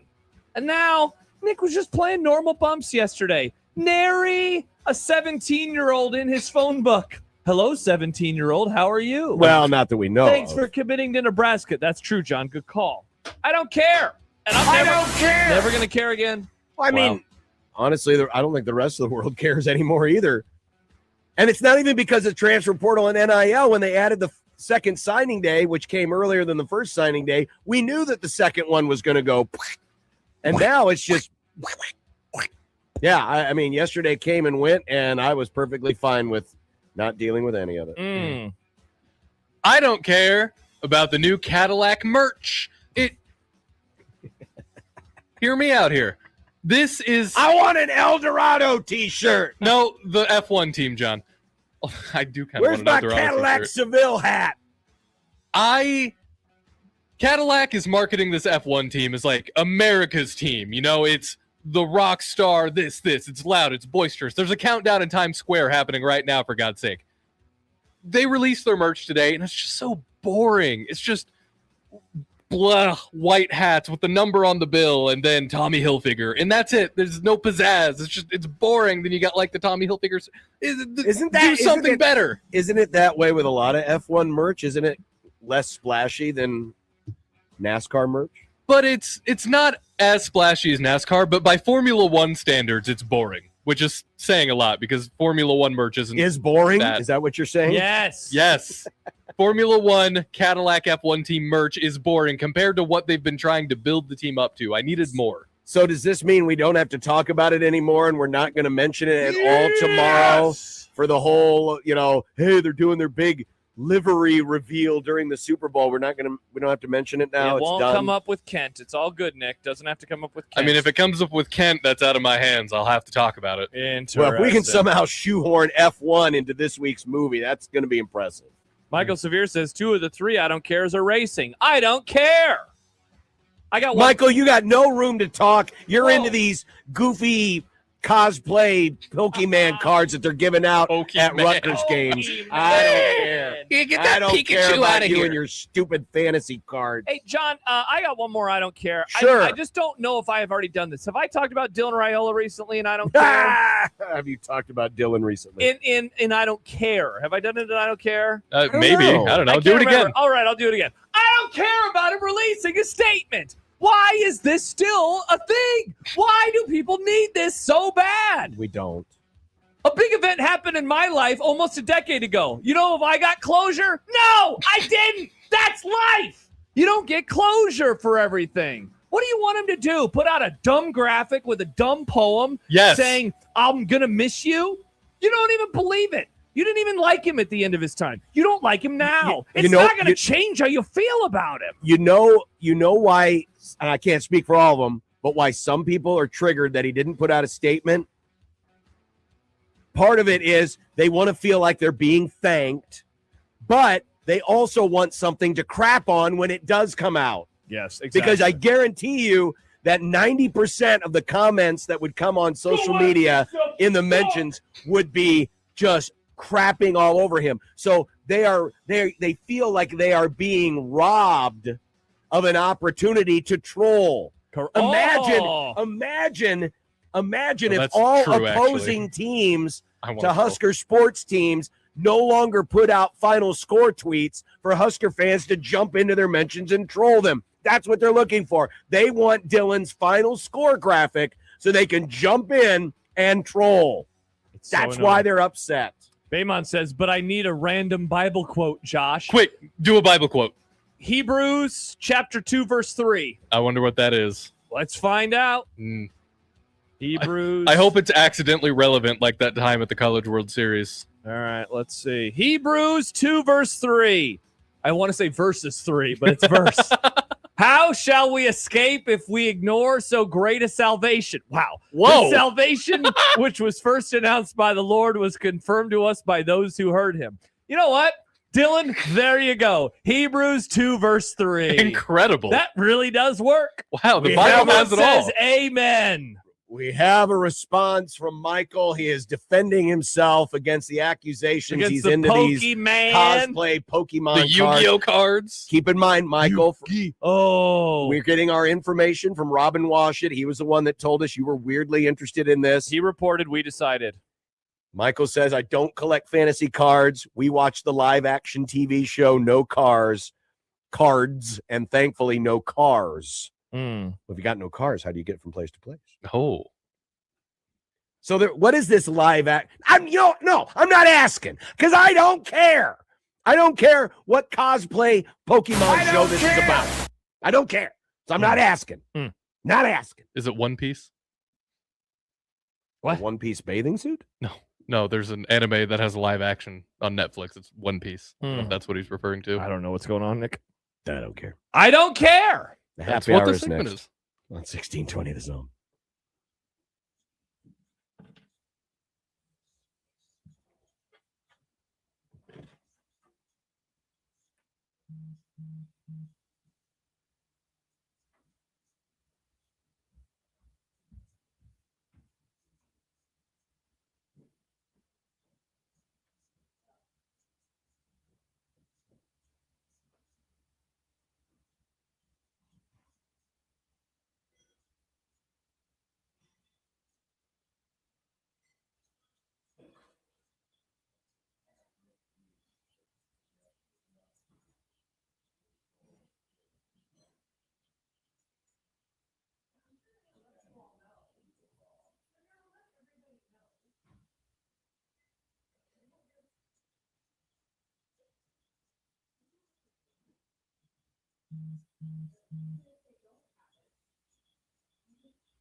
It'd be nice to have a blow throw. It would be nice to have a blow throw. It would be nice to have a blow throw. It would be nice to have a blow throw. It would be nice to have a blow throw. It would be nice to have a blow throw. It would be nice to have a blow throw. It would be nice to have a blow through.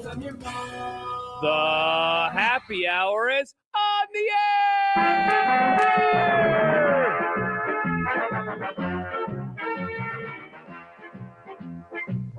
What a great day it has been. And yet, here we are stuck inside. What is going on here?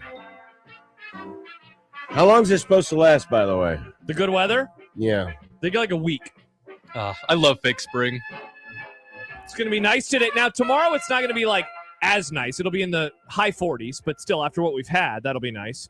Mid 40s on Saturday, high 50s on Sunday, mid 60s on Monday. Damn. Can we do the show from the roof on Monday? See, this happened last year too. This pisses me off where it was really nice on the weekday and then the weekends it was just crappy. But no, Sunday 56, we have decided, spoiler alert for tomorrow's Super Bowl edition of What's for Dinner, we are going to break out the flat top and cook some burgers for the Super Bowl. The sex grill. The sex grill, indeed. I can't wait. We've been trying to figure out for weeks, what did we want to do for the Super Bowl? What did we want to do for the Super Bowl? Burgers are on the menu, boys. My Super Bowl snack is always cheese, summer sausage, and crackers. I do love cheese. That's all I need. I do love cheese, and I do love crackers. I'm That's gonna all you need? It's the Super Bowl. Yeah, that's all I need. I'll stuff my face. It's the last game of the season. I am going to play disc golf before the Super Bowl on Sunday. I'm stoked. I imagine we'll walk banks. It's going to be a great day. I wonder if there will be frolfers out on the area frolf course here. There What are you gonna absolutely do, John, are. go throw stuff at them? John, I bet they're No, out there now. I don't throw stuff at them. In fact, it's kind of nice when Wrigley and I walk by. I like to watch. I like to watch them frolf. Hey, Daddy's home. as I'm walking. Just don't stand in the fairway. We hate that. Well, no, I'm on the sidewalk. I don't want to. I'm walking on the sidewalk, and they're frolfing in the big field. Careful, because if they shank it, that's going to come right at you. Well, I keep my eyes out for them. Jordan says no wings. Stay tuned, Jordan. That might be on my menu for another food situation soon. Sometime in October, because we know Josh plans these I things love out planning. way in advance. Travis writes, can't believe you're calling for an end to the snow already. No. I'm not calling for the end of the snow. The snow will return. I'm just enjoying this nice weather inside, not outside. God, so jealous. I want to be outside. Yeah. For S's and G's, maybe we should just set up in the parking lot one of these days. I don't hate the idea. Again, though, we'll need lights for the end of the show because, it still famously gets dark. Yeah, that's true. We got those shop lights that blind you. You have the shop lights that blind you, John. Have you thought about one of those? Well, if you want to set it up this Monday, I'll participate. Well, have you seen this? Have you heard about this, John? No. Andrew reaches out. Andrew. On the Twitter feed. Yeah. Nice. Did you guys talk about the biggest news of the day? Now, you might be wondering, what's the biggest news? What is the biggest news of the day? Is it the trade deadline? Great job by you. Is it the 3-star quarterback who flipped from Nebraska to James Madison? Sadly, no, John, it's not that. I have a link from Andrew. Thank you, Andrew, to this story. This isn't the person that This offed isn't themselves in Andrew. a vat of grease, was it? No, that was a DM that. Is it the Scooble stuff? No, that is not the biggest story of the day. Scooble got a big old arbitration. You guys are talking about the wrong thing. Mm. I will read. When is baseball ever the wrong thing? Right now, Nick. I will read you the headline. An exclusive to the New York Post. JFK assassination film held by feds could be worth $900 million and could prove second shooter on grassy knoll. Have you seen this? Have you heard about this, John? The grainy footage, I'm reading the story, captured. Oh, wow, you actually had this in the system. Who knew? No, you stop it. The grainy 8mm footage captured by Dallas air conditioner repairman Damn it. Orville Nix. I'm reading the story, so I don't even know what's happening anymore. As bullets ripped through Dealey Plaza hasn't been seen since 1978 when it was sent away for analysis by an LA company and later under federal ownership, although the feds claim they don't have it. Wow, 1978. John, this footage hasn't been seen since Tom Osborne got his first win over Oklahoma. Look at the graphic. So I guess the idea is that with today's technology, they would be able to use this film because it's basically shot from the not exact, but close to the opposite angle as Zapruder. Choose your words. Zapruder was between the president and the grassy knoll. This person was in the grass median between, across the way. So, and the film apparently shows, you can see Zapruder standing on the little stump or I can't remember, he was on like some kind of a concrete platform or something. Well, anyway, but they think that with today's technology, they could identify whether or not there was indication of a second shot coming from the grassy knoll. Michael Severe texts in and he says one word, and I'm not even allowed to read it on the air, but it has the initials BS. Yeah. Michael says this is fake news. Well, who knows? It would be nice because then maybe we would finally get the answer to the question that has been the most burning question, and that is which of the drunk motorcycle cops shot the president Secret accidentally because they Barney Fifed their revolver because they were like, and it killed the president. That is Josh's favorite theory. John is a believer that everything in society is perfect and that no one has ever made a mistake. I mean, I wish I could. I watch Big East basketball. I Are you know. kidding me? Dude, if these guys weren't Secret Service agents, rumor has it that they would have been Big East officials. So I just don't think the apple falls that far from the tree. That before the Big East? Well, there wasn't a Big East in 1963. Welcome so to the Big East, Harv. There couldn't be Big East referees in 1963. Have we thought about that? Maybe they were Big East refs, but then they found that burger place with the secret closet that teleported them back to 1963. And then they became 63. Great reference, Nick. I guess it teleported. Was it 59, 60? It sends them back to, I believe, to 58 in the book. Yeah. 6, 7. Either way. Good job, Nick. That's a good reference. Thank you. Yeah. I don't know. They claim that this film is worth almost $1 billion. Yeah, I said $900 million. Wow, that's nuts. I mean, look at if it had evidence. If like let's game this out for 5 seconds. 5 seconds. The film has times 12. Let's do a minute. Okay. The film has actual evidence of who the shooter actually is. If it does, yes. Then that, I mean, I would say it's priceless, but you have to have. I mean, that would be worth so much. It would be, but can you imagine if there was a second gunman and he just did it and he just got away with it? Like, here's the thing. So, like John and Michael, there are a lot of people that are like, no, it is Harvey Oswald, period. It's like, what if there was evidence that completely upended your whole worldview of this situation? I mean, it wouldn't. Keep in mind, I used to be one who believed that there was a conspiracy. What happened? And then you watched JFK? No, I didn't. Definitely did not watch JFK and change my mind. What a movie! Changed my mind. No, but because a lot of the conspiracy was based on the whole magic bullet theory. Yeah. But one thing that the magic bullet theory never truly addressed, and it was something I can't remember. I think Peter Jennings hosted. I think it was an ABC retrospective. Maybe it was a 25th anniversary or 30th anniversary, something like that, where it never accounted for the fact that the car was on a downward plane. It was driving downhill. Geometry. Also, the seats were different. The president actually sat higher in the back seat than Governor Conley did in the front seat. And so when you accounted for all of that and at the time they were using new technology, it was 3D animation. I remember that video of animation. JFK's like, oh, it's so But weird. by doing it, it essentially straightened out, I'm using air quotes, straightened out the magic bullet and said, well, there was no magic bullet. This is actually how it was possible because of the geometry of the situation. And it was that and a lot of other things. I just thought, so yeah, am I still a Lee Harvey acted alone guy? Yes. But given that I've already flipped once, if new evidence came out and it was true evidence, right? Yeah. Like it was you could true prove evidence. It was proof. It wasn't pretend. Right. That made it plausible. I would be more than open-minded to say, oh, okay. What if I was right? What if my theory on this is right? That would blow my mind. What, but John? No. You can't say it would blow your mind. We're talking about JFK's assassination. Sorry. It would magic bullet your mind. It would spill my brains out all over the backseat of the car. They'd be leaking out of my brains onto my wife's dress. I like this from Chance. Evan Burrows, you suck at protecting the president.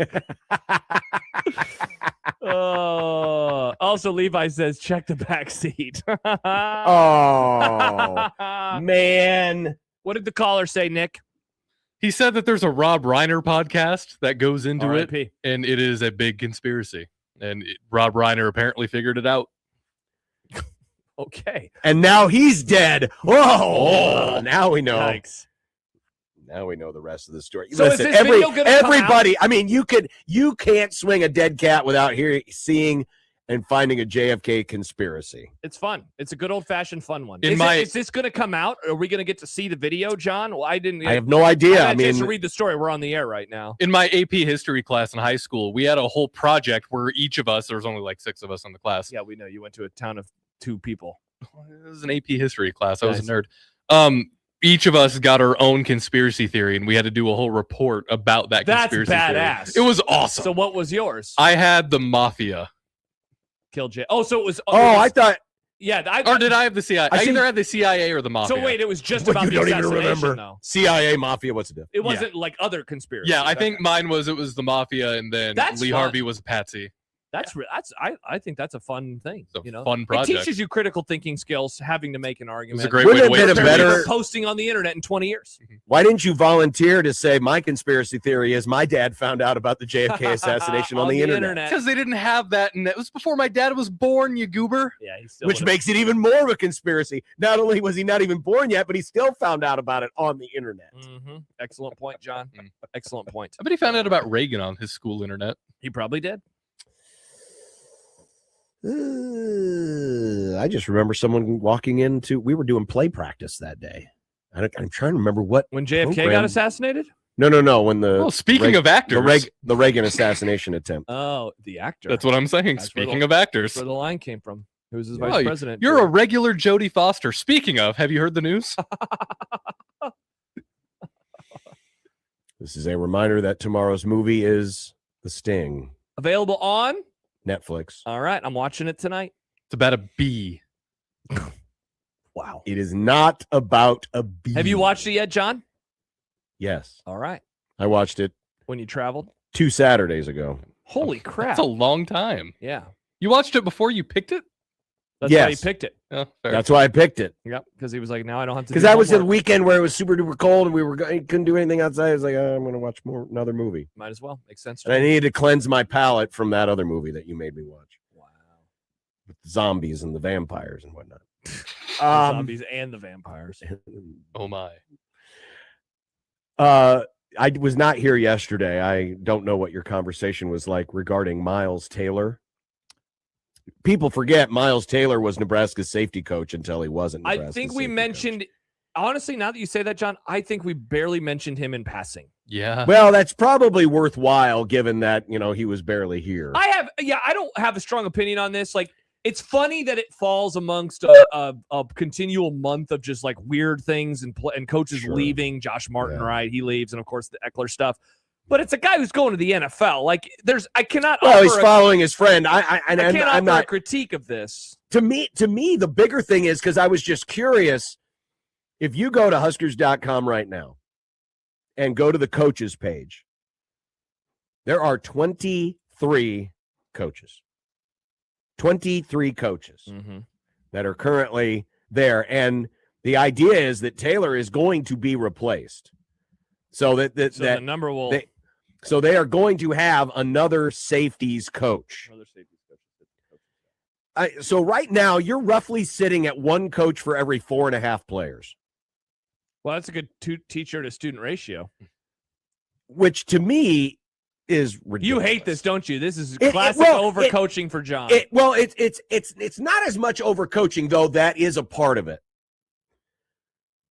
But it also is coming during a time where all we hear about is we need more money, we need more money, we need more money, we need more money, we need more money. And while everyone's complaining about, we got to pay players and we got to do this and everything's so expensive, that you have increased your coaching staff almost threefold in some places. And by the way, I'm not just picking on Nebraska. This is everywhere. So here we go. Ready? Here we're going to list them off from the Huskers.com website. Matt Rule, Rob Orich, Dana Holgerson, E.J. Barthel, Corey Brown, Rob Dvorak. You get bonus points if you can name each position that they coach. Roy Manning, Jamar Mosey, Marcus Satterfield, Dakeil Shorts, Phil Snow, Phil Simpson, Lonnie Teasley, Glenn Thomas, Gideon Pigeon Wade IV. That was Pillow. Or Pillow. Pigeon. Pillow. Addison Williams. Beak. Ron Brown. Aaron Coling, Adam DeMichelle, Nick Humphrey, Brett Maher, Dave Tollefson, Andrew Verbois. That's 23, and I'm not counting Corey Campbell. I mean, he's the strength coach. Oh, what the hell? Count him. 24. Okay. And they're going to add a safeties coach. So we could have 25 coaches. It's a lot of coaches. So wait, does it annoy you more from the overcoaching standpoint or from the crying poor standpoint. Well, it starts with the crying poor. Now, from the other standpoint, one of the issues you run into, I mean, the more people you add, the more your message, if you don't have a button-down organization, the more your message either gets diluted, misinterpreted, or you get other people throwing their ideas in there. I mean, there's famously been disconnects on even small staffs. The linebackers coach doesn't agree with the defensive coordinator, or the running backs coach doesn't agree with the offensive. I mean, these things happen, but now you've double or tripled the size of your coaching staff. If your organization's not truly buttoned down, that can lead to more problems. Mm-hmm. And so while, I understand NFL staffs have been growing and huge for a very long time, I just don't know if it's necessarily the best way to handle an organization from a budget standpoint, if you're going to cry about that. But B, I think you get to a point of diminishing returns if you just keep adding coaches and on top of coaches on top of coaches. By the way, you just gave out some news that multiple listeners didn't know, and that is indeed that Ron Brown is still on the coaching staff. Wow. He is listed. I didn't even know. He is listed as fullbacks and returners coach. I think they're worried that the Lord might smite them if they got rid of Ron Brown. Give us a verse. I think there's a little bit of Revelations 2, verse 6. Verse? Yes. Remember, this is a Bible. Verse. Oh, that's right. See, you just did the thing I did earlier. All right, you ready? Revelations 2, verse 6. Thou shalt not have more than a 5-to-1 coach per student ratio. Actually, this might be a fitting for Ron Brown. Let's see. I'm trying to figure out what these people are. But you have this in your favor. You hate the practices of the Nicolaitans, which I also hate. Look at Nick correcting Josh. I don't know what a Nicolation is, but that's pretty interesting nonetheless. I believe the Nicolations were the precursors of the Nickelodeon. Oh, that's right. Nicolations. Yeah, I don't know, John. I've never had a strong opinion on this, because on one hand, I get what you're saying. On the other hand, Alabama's coaching staff under Nick Saban grew and grew and grew, and I think that. But that was a button-down organization, right? Well, yeah, and yes. Now that's where I will absolutely meet you halfway. I will absolutely meet you halfway, because is this a button-down operation? Doesn't really seem. Yeah, like from a universal perspective across college sports, it's silly when you consider how much crying poor there is going on. That's right ridiculous. Now. But I've also very much come to grips with it's like the NFL saying we care about players and their safety, and then they're like, and now we're adding another Thursday game, double headers. Yeah, it's boy exactly. So I don't know. Maybe I'm just I don't. You're liars. The other part, I guess I'll hear you, even though I view it like the student to teacher ratio component. I think that can absolutely be a positive. That said, it is a lot of different voices, certainly. And it's a ton of different voices. And I mean, how much, do we need a defensive line coach and an edge rushers coach and an outside linebackers coach? Do we need a cornerbacks coach and a safety coach? It's like a hat on a hat. It is. I think it can be detrimental to an organization. Yeah. And it reeks of it kind of reminds me, there's always been a criticism of public schools and stuff like that, where you've got so many administrators, right? Yeah. And why don't you spend more money on the teachers instead of having all these administrators? It just feels like there's just more layers upon layers. And listen, you can talk about major college athletic departments and administration. There's assistant ADs on top of assistant ADs on top of assistant ADs. Sure. But yeah, from a practical standpoint, I think it can be a law of diminishing returns. Yeah. And we've already seen within this organization, you've already lost one defensive coordinator because there were too many cooks. Mm-hmm. You've lost a second one because the head coach didn't really want to let him do his thing. Yep. And there was a little bit of dissension John, there. Isn't it interesting? And we talked about this a little bit yesterday. I found it quite fascinating that was a big problem on the defensive side of the ball. And now what's the game plan with special teams moving forward? The same thing from last year, but new voices running it. Can they run the special teams the way in which Eckler did? They're not Eckler. To me, it's not about the volume of coaches. It's about the quality of the coaches. That's true. I mean, look, quality is always going to beat volume in this hey, room. who did I bring up a few minutes ago? Nick Saban. In a way Mm-hmm. that's unfair to do. Like, oh, Nick Saban did it. Oh, okay, but that's Nick Saban. You know? Yeah, that's Nick Saban. All right, when we come back, we've still got at the bottom of the hour Todd Furman of Let's CBS go. Sports. The Super Bowl. But coming up next, content. The latest in the saga of kids and courts. Speaking of crying poor, a college basketball coach is doing that. And a former Husker is reportedly getting in the Hall of Fame. Let's go. On 1620 The Zone.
I made you some Unsportsmanlike content.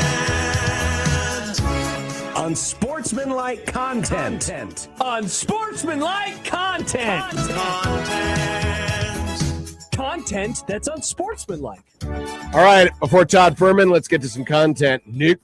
The NCAA has denied the appeal of Ole Miss QB Trinidad Chambliss, though Ole Miss says they'll continue fighting for his eligibility.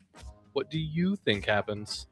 Case probably gets put in front of a very friendly judge who, just like politicians, are as crooked as the next person, and they'll get a friendly judge and it'll get ruled on. And eligibility is a concept. It's not an actual thing. It's a concept.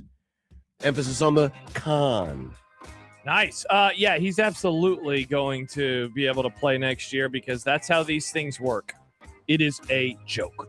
Until we get a law, sadly, this is the way it's going to be.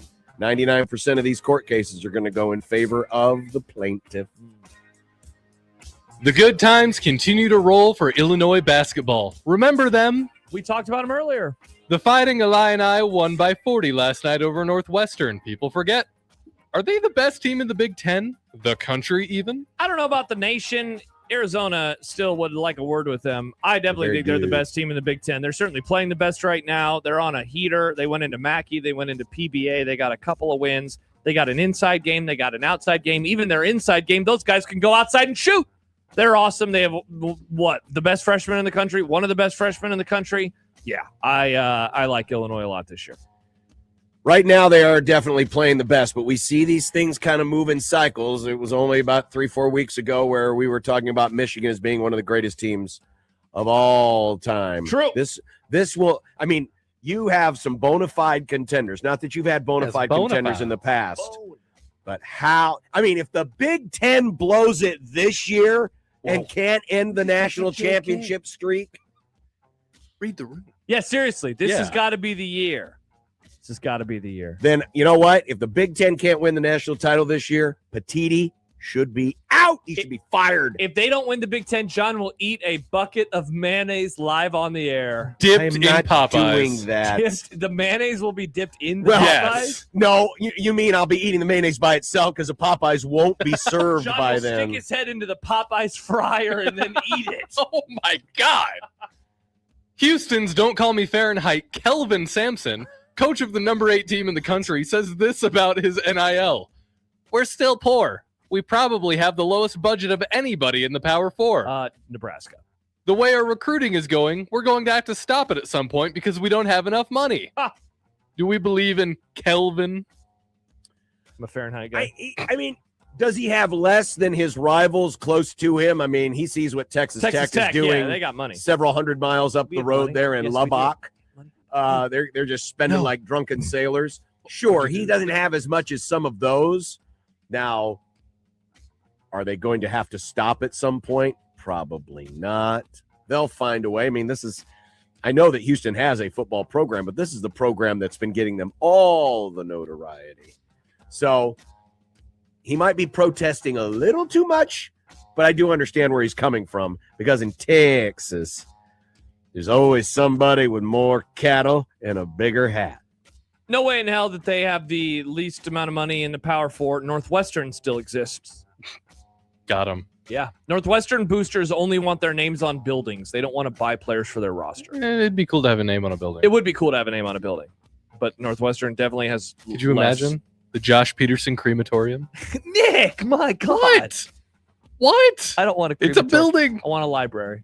Full of books. Someone have a crematorium named after him? Oh, that's a good question. I don't even know what to Google. While you do that, okay. After days and days of reports, rumors, and innuendo, we'll finally learn the 2026 Hall of Fame class tonight of the NFL honors. It sounds like Roger Craig is finally in. What does this mean for the former Husker who was born in Iowa? That's true. We talked about it a little bit yesterday, John. This is awesome. Long time coming. I think it's true, right? Just given the way that the reporter had it out there. Pretty awesome. So will this be number 4 in terms of Nebraska Pro Football Hall of Famers? Oh, I believe this is number 4. You have Guy Chamberlain You have Bob Brown. Bob Brown. You have Mick Tinglehoff. Oh, who and just Will went in Shields. So it's and 5. Will Shields. Awesome. So this is number 5. Now, I was all in on this. I believe that Roger Craig was certainly one of the best backs in the NFL during his time. Thus, he merits introduction. But then some jackwagon out there had to go and say, hey, let's celebrate Roger Craig by getting into the Hall of Fame by showing what he did against the Rams. Now I'm out. Get that bum out of here. Sorry, Roger, you're done. I don't want to see you. Nick, can we cut those highlights and air them on the show tomorrow? No. Okay. I only want the highlight of him and his greatest moment, fumbling at the end of the 1990 NFC Championship game. 91 NFC Championship game. John, you weren't here yesterday to make fun of Oregon's newest tight end commit. Would you like to weigh in on Dayton Raiola being a new receiving target for big brother Dylan? So you're telling me that Nebraska was recruiting a quarterback who's actually a tight end? Interesting. Very interesting. Oh, I am glad this is Oregon's problem now. Oh, it's so nice. Don't have to worry about the Raiolas, House Raiola anymore. Yeah. I believe they were talking on the morning show today, Happer and Schaefer, about, betting odds of Dylan throwing a touchdown pass to Dayton. Yeah. I still believe that this is a good move for Dylan. Sure. And sometimes you got to take the package deal. Don't know if it'll go as well for Dayton. I agree. The Tampa Bay Rays have more pretty pictures of new ballpark that is sure to get built. Absolutely. It's going to happen. Oh. What do we think of if the Rays mini SoFi Stadium concept? I mean, it looks like if SoFi Stadium and the Metrodome had a baby. Oh, so lots of dead birds coming to Tampa. No. The Metrodome. This is the stadium that preceded US Bank. My bad. Yeah. Yeah. Also, it's going to collapse. The roof will collapse on them. I like that. It looks like a pizza. A slice of baseball. Oh, man, I love pizza. I swear, Pizza, the Rays, there has to be more concept I saw you art tweet this. for proposed Tampa Bay Rays ballparks than any other franchise has had in history. And what are the odds that this one ends up on the scrap heap just like the rest of them? Yeah, I think it looks pretty cool. Stadiums are getting weirder, is my take, but don't totally hate it. We'll end on this one. Okay. The Washington Commanders, in desperate need of new uniforms, except for the cool black uniforms, those are perfect, might be teasing a return of the Spear, which was one of their first helmet logos. Will folks be triggered by this? I tried to tell John in 2025 that the R-word nickname is coming back, and he said, no way in hell. I am going to be right. This is the first. You're not bringing back the R-word. This is the first step. You can bring back the spear without bringing back the Native American imagery. Nah, I don't think so. See, I saw this as a compromise. You mean Spartans and Romans back in the day didn't use spears? They did. But other warriors not use with spears. The same color scheme that the R words had back. No, in the they day. are not bringing back the R word. Put it on the long-term list. Here's my question. Yeah. Why did they ever get away from this logo in the first place? This was so cool. And they only had it for like 4 or 5 years. They wanted a more back problematic in the 60s. version of a Native American's head. Well, okay, so the one that happened between this and the problematic one was a yellow helmet with the circle and an R in the middle and the feathers on the wasn't outside it like of the circle. like the cursive kind of looking R? Sort of. Yeah. And then they went from that to the Indian head. But why did they ever get away from this? This was a cool logo, especially for its day. I think it's cool. Yeah, I mean, it looks honestly like Florida State before Florida State. To me, this seems like it's a compromise for people like you who want the R words to come back. No, and don't say that. Of the new Commanders vibe. Don't say that, Nick. I don't want it back. I just think it will return. And will I take a victory lap? Yes, an odd victory lap, but a victory lap nonetheless. I got to remind everyone when I'm right.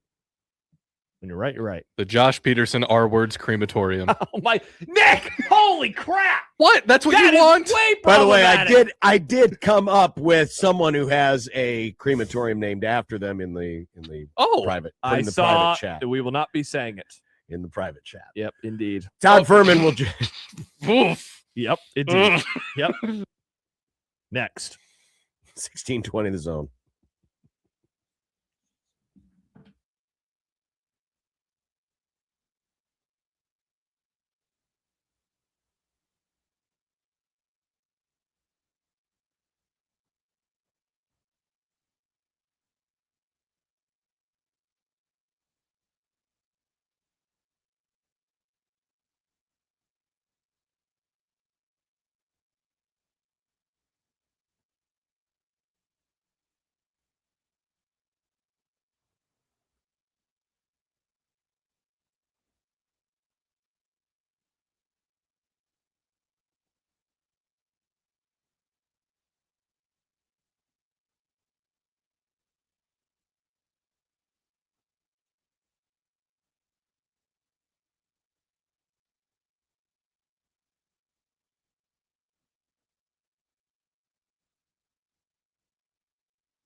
There should be another great weekend of football. Time to talk a little money.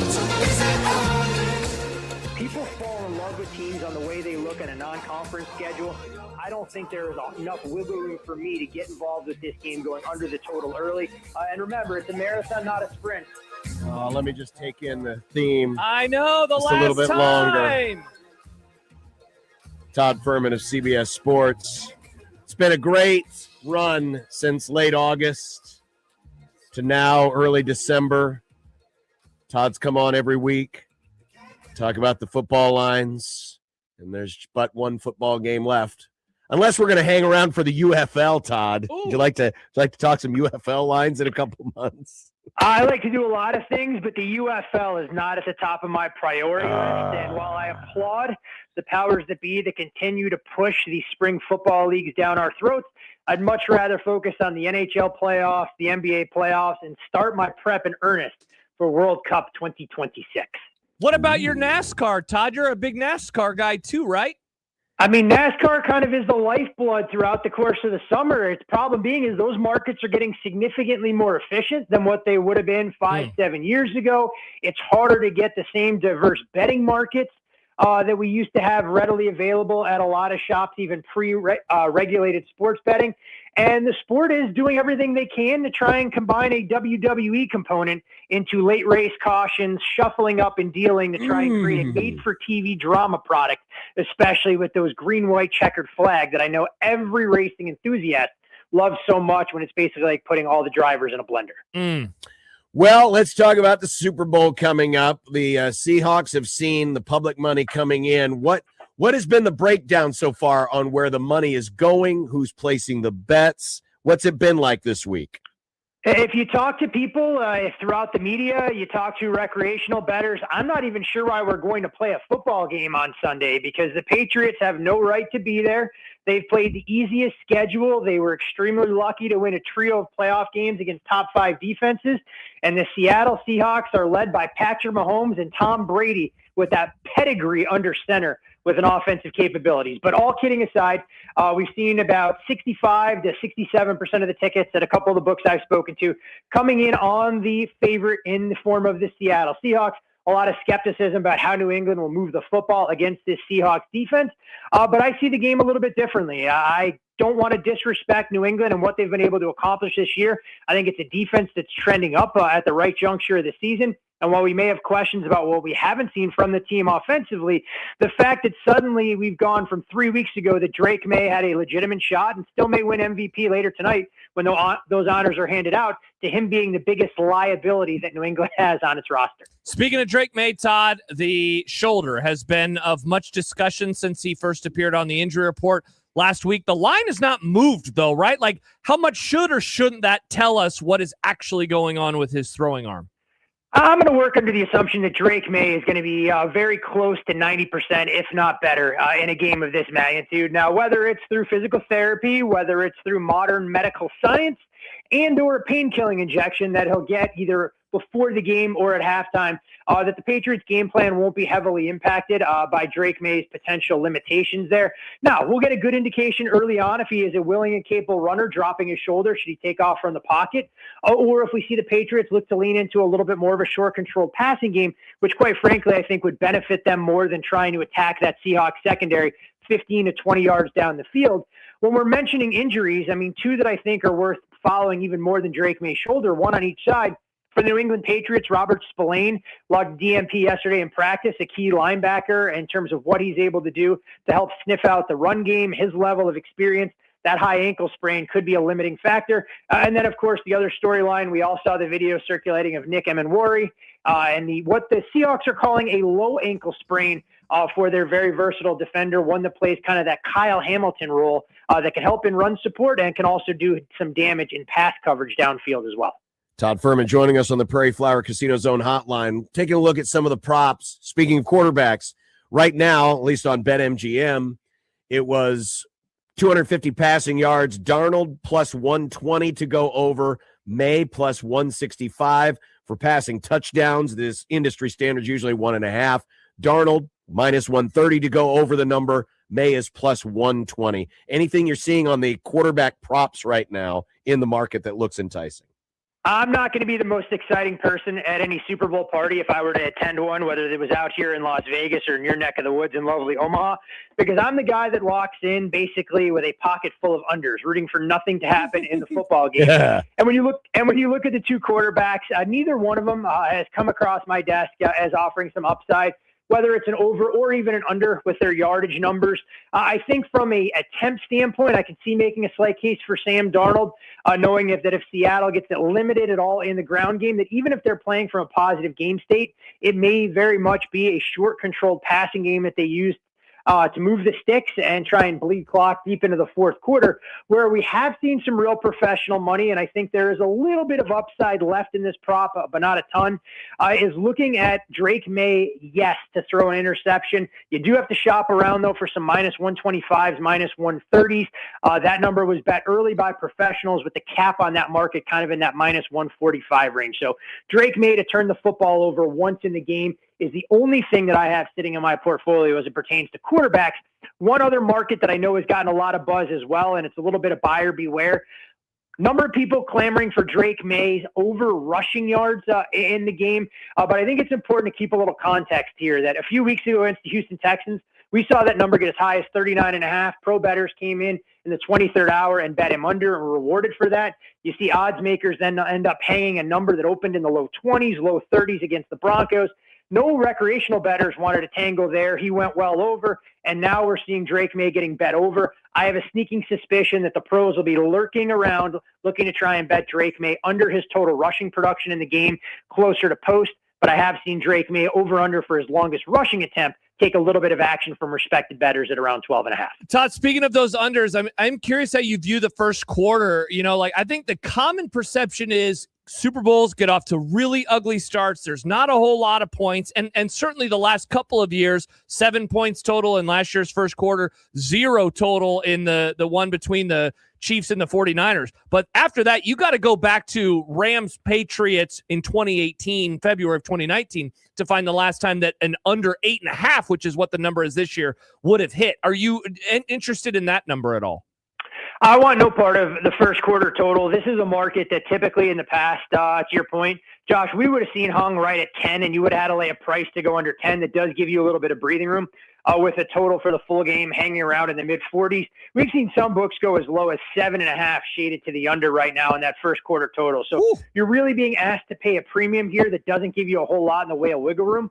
And the same thing can be said about the first half total, that you could have had some 23 early on if you jumped at it, but hovering in that 21.5, 22 range. Again, while I still lean towards it being a little bit more of a defensive slugfest, numbers do matter, and I'm not going to chase a bad price that's out there. What I always think is fascinating, and I've seen this come across my desk in a number of capacities, bettors are looking to get creative with some of the markets. So one of the ways that they've elected to attack the first half under in a roundabout fashion is betting that the second half will have more points scored than the first half, and they've laid prices right around minus $1.20 to bet into that particular market, figuring that if you do get a first half under, you know, there may be a secondary way that you can be able to cash your ticket. Todd Furman joining us on the Prairie Flower Casino Zone hotline. Trivia question for both of you as I get into this rushing question. How many in 59 Super Bowls, how many 100-yard rushing games have there been? In terms of overall Super Bowl performances? Yes, individual 100-yard rushing games in Super Bowl history. I'll say 20. I'm going to go well under 20. I'm going to go with, you're asking me this question, let's say about 15%, so let's call it 8. It's 22. Ooh, I was way. You know, and Todd Swanson, Samsonite. I was way off. But Todd, I think 22 sounds low, and I get it. This has not been a big running, league since probably the late 90s. In terms of like the big running backs, having the 100-yard games. It did seem a little weird to me, and the reason I mention that is Kenneth Walker. He's basically lone wolf because Charbonnet is out for the season. I know they've got the third team back, but Walker is going to get the lion's share of the carries. Right now, for $100-yard game, it's plus 230. Could there be some rushing props that look inviting? By the way, Drake May, 100-yard rushing game, plus 1250. Yeah, I wouldn't be running towards Drake May trying to channel his inner Scott Frost and Eric Crouch out there running the offense, for the New England Patriots in a path to victory. But Kenneth Walker's actually been a player that pro bettors have bet under his rushing total. That number opened as high as 82.5. We're now looking at that hovering in the low 70s at the majority of books, 73.5.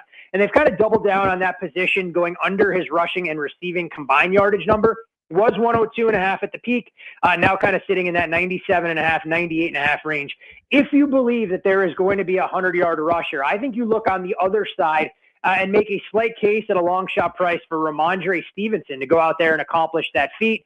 Can not easily, but I potentially see a path where he gets the ball 18 to 20 times if the Patriots are playing from a lead, and may have an opportunity to kind of flirt with that number. Again, there's a reason it's a long shot price tag. It's not something that I see as likely unfolding on Super Bowl Sunday, but I'd be more inclined to bet Ramondre over 100 yards than I would Kenneth Walker. Todd, I'm very curious as to how you approach the MVP, because, I mean, obviously the quarterbacks are going to be the heavy favorites. Looks like Darnold's plus 115, Drake May is plus 240. And so, like, there's that interesting question of, if you like a team to win, maybe you go actually with the quarterback MVP odds because you're going to get a little bit more juice. But in this game, and in particular with Seattle, I just have to wonder about JSN and if he might be that play given how he is viewed and I guess how Darnold is viewed as well.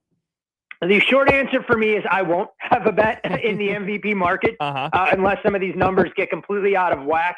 Some books do offer the quarterback versus the field to win the MVP, and I think that's always an attractive proposition given how this award has been handed out to quarterbacks 8 of the last 10 Super Bowls. I believe JSN is fascinating for a variety of reasons. I think he ends up taking home the Offensive Player of the Year award that's going to be handed out in a few hours here. But you also have to ask yourself, what does JSN have to do to create a stat line that won't give Sam Darnold the award? Does JSN have to represent 40 to 50% of the total passing yards that Sam Darnold accumulates? Does Darnold need to turn it over multiple times? And does JSN have to score a couple of touchdowns? Because you look at the stat line that JSN put up in the NFC Championship, that still wouldn't have been good enough given what we saw from Sam Darnold. And I think when you look at the full narrative and the career arc around Sam Darnold going from seeing ghosts to doing his best Ghostbusters impression if he's able to beat the Patriots on Sunday, hard to ignore what that would mean for him. So I'd be more inclined to look at Sam Darnold in that plus 115 range than I would be JSN, especially as a proxy for a Seahawks money line that's hovering around minus 230. Todd Furman joining us here on Unsportsmanlike Conduct. Kenneth Walker and JSN are the only players where the juice is to the house on an anytime touchdown. Is there an anytime touchdown that looks inviting? Got several options out there. Obviously, these two seem like a logical one, but maybe there's someone deep in the field that could surprise and make a nice payout.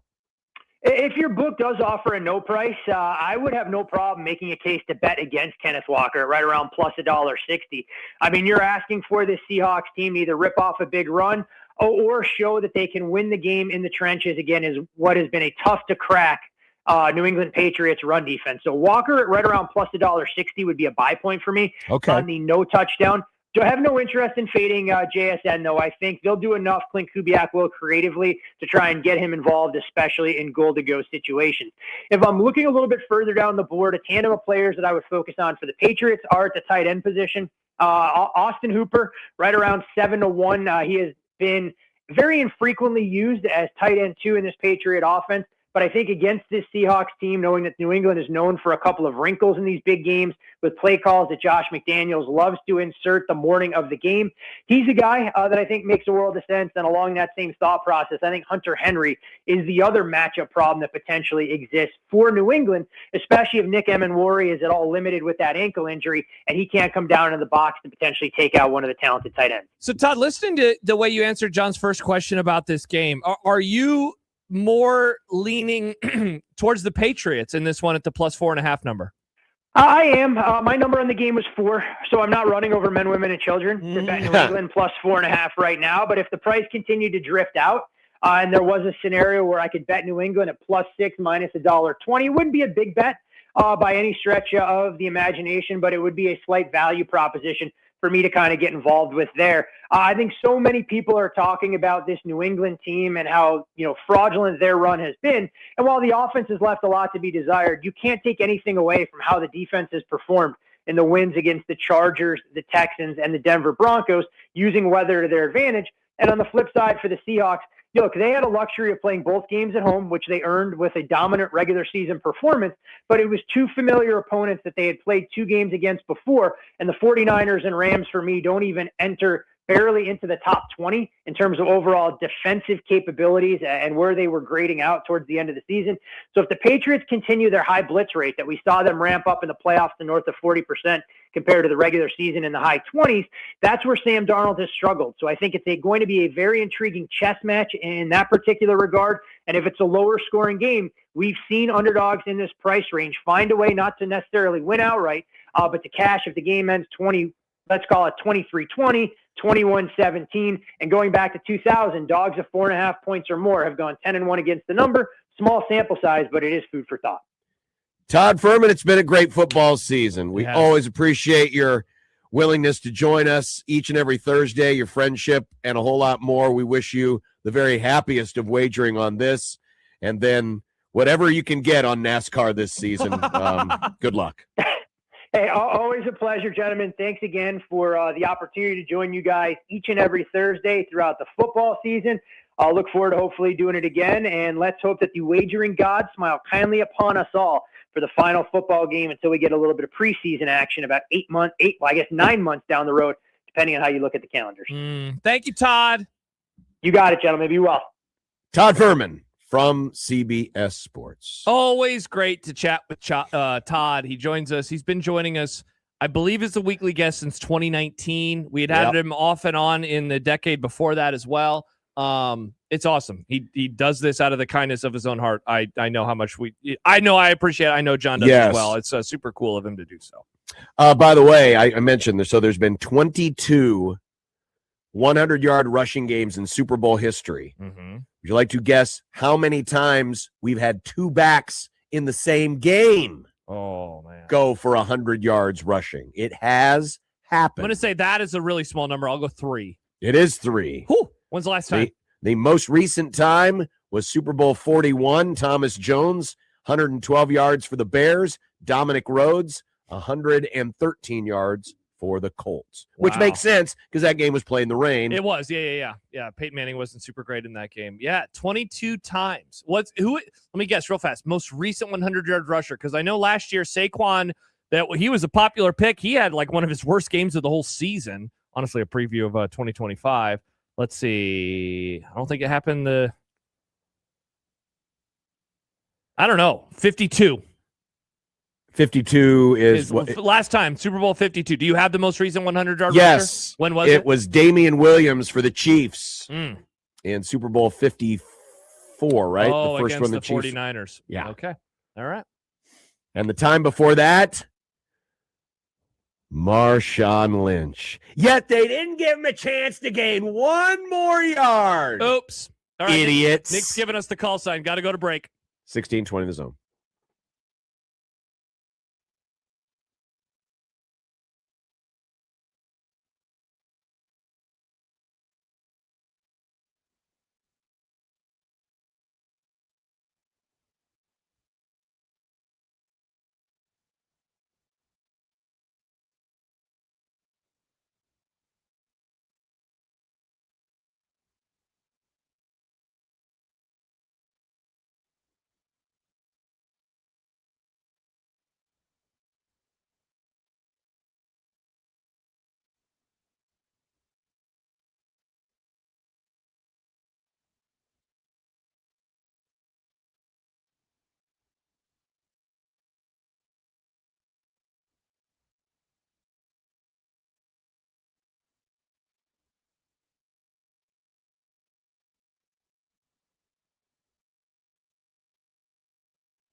Nice. What's for dinner, John? Turkey, mashed potatoes, gravy. It ain't Thanksgiving. You can still eat it for something other than that. I'm making wings. Nice. I'm having wings. Wow. See, Nick and I are having good dinner. Did you know 10 years ago, So am roughly I. this month, I first cracked a mic on Omaha radio for the first time? Wow. Yeah. And the world. I thought you said you first cracked on Omaha radio. He probably did. He was like, hello, I'm Nick. All right, we'll see you tomorrow. Yeah. One Beer Friday. Let's Bye-bye. go. Goodbye. Super Bowl preview.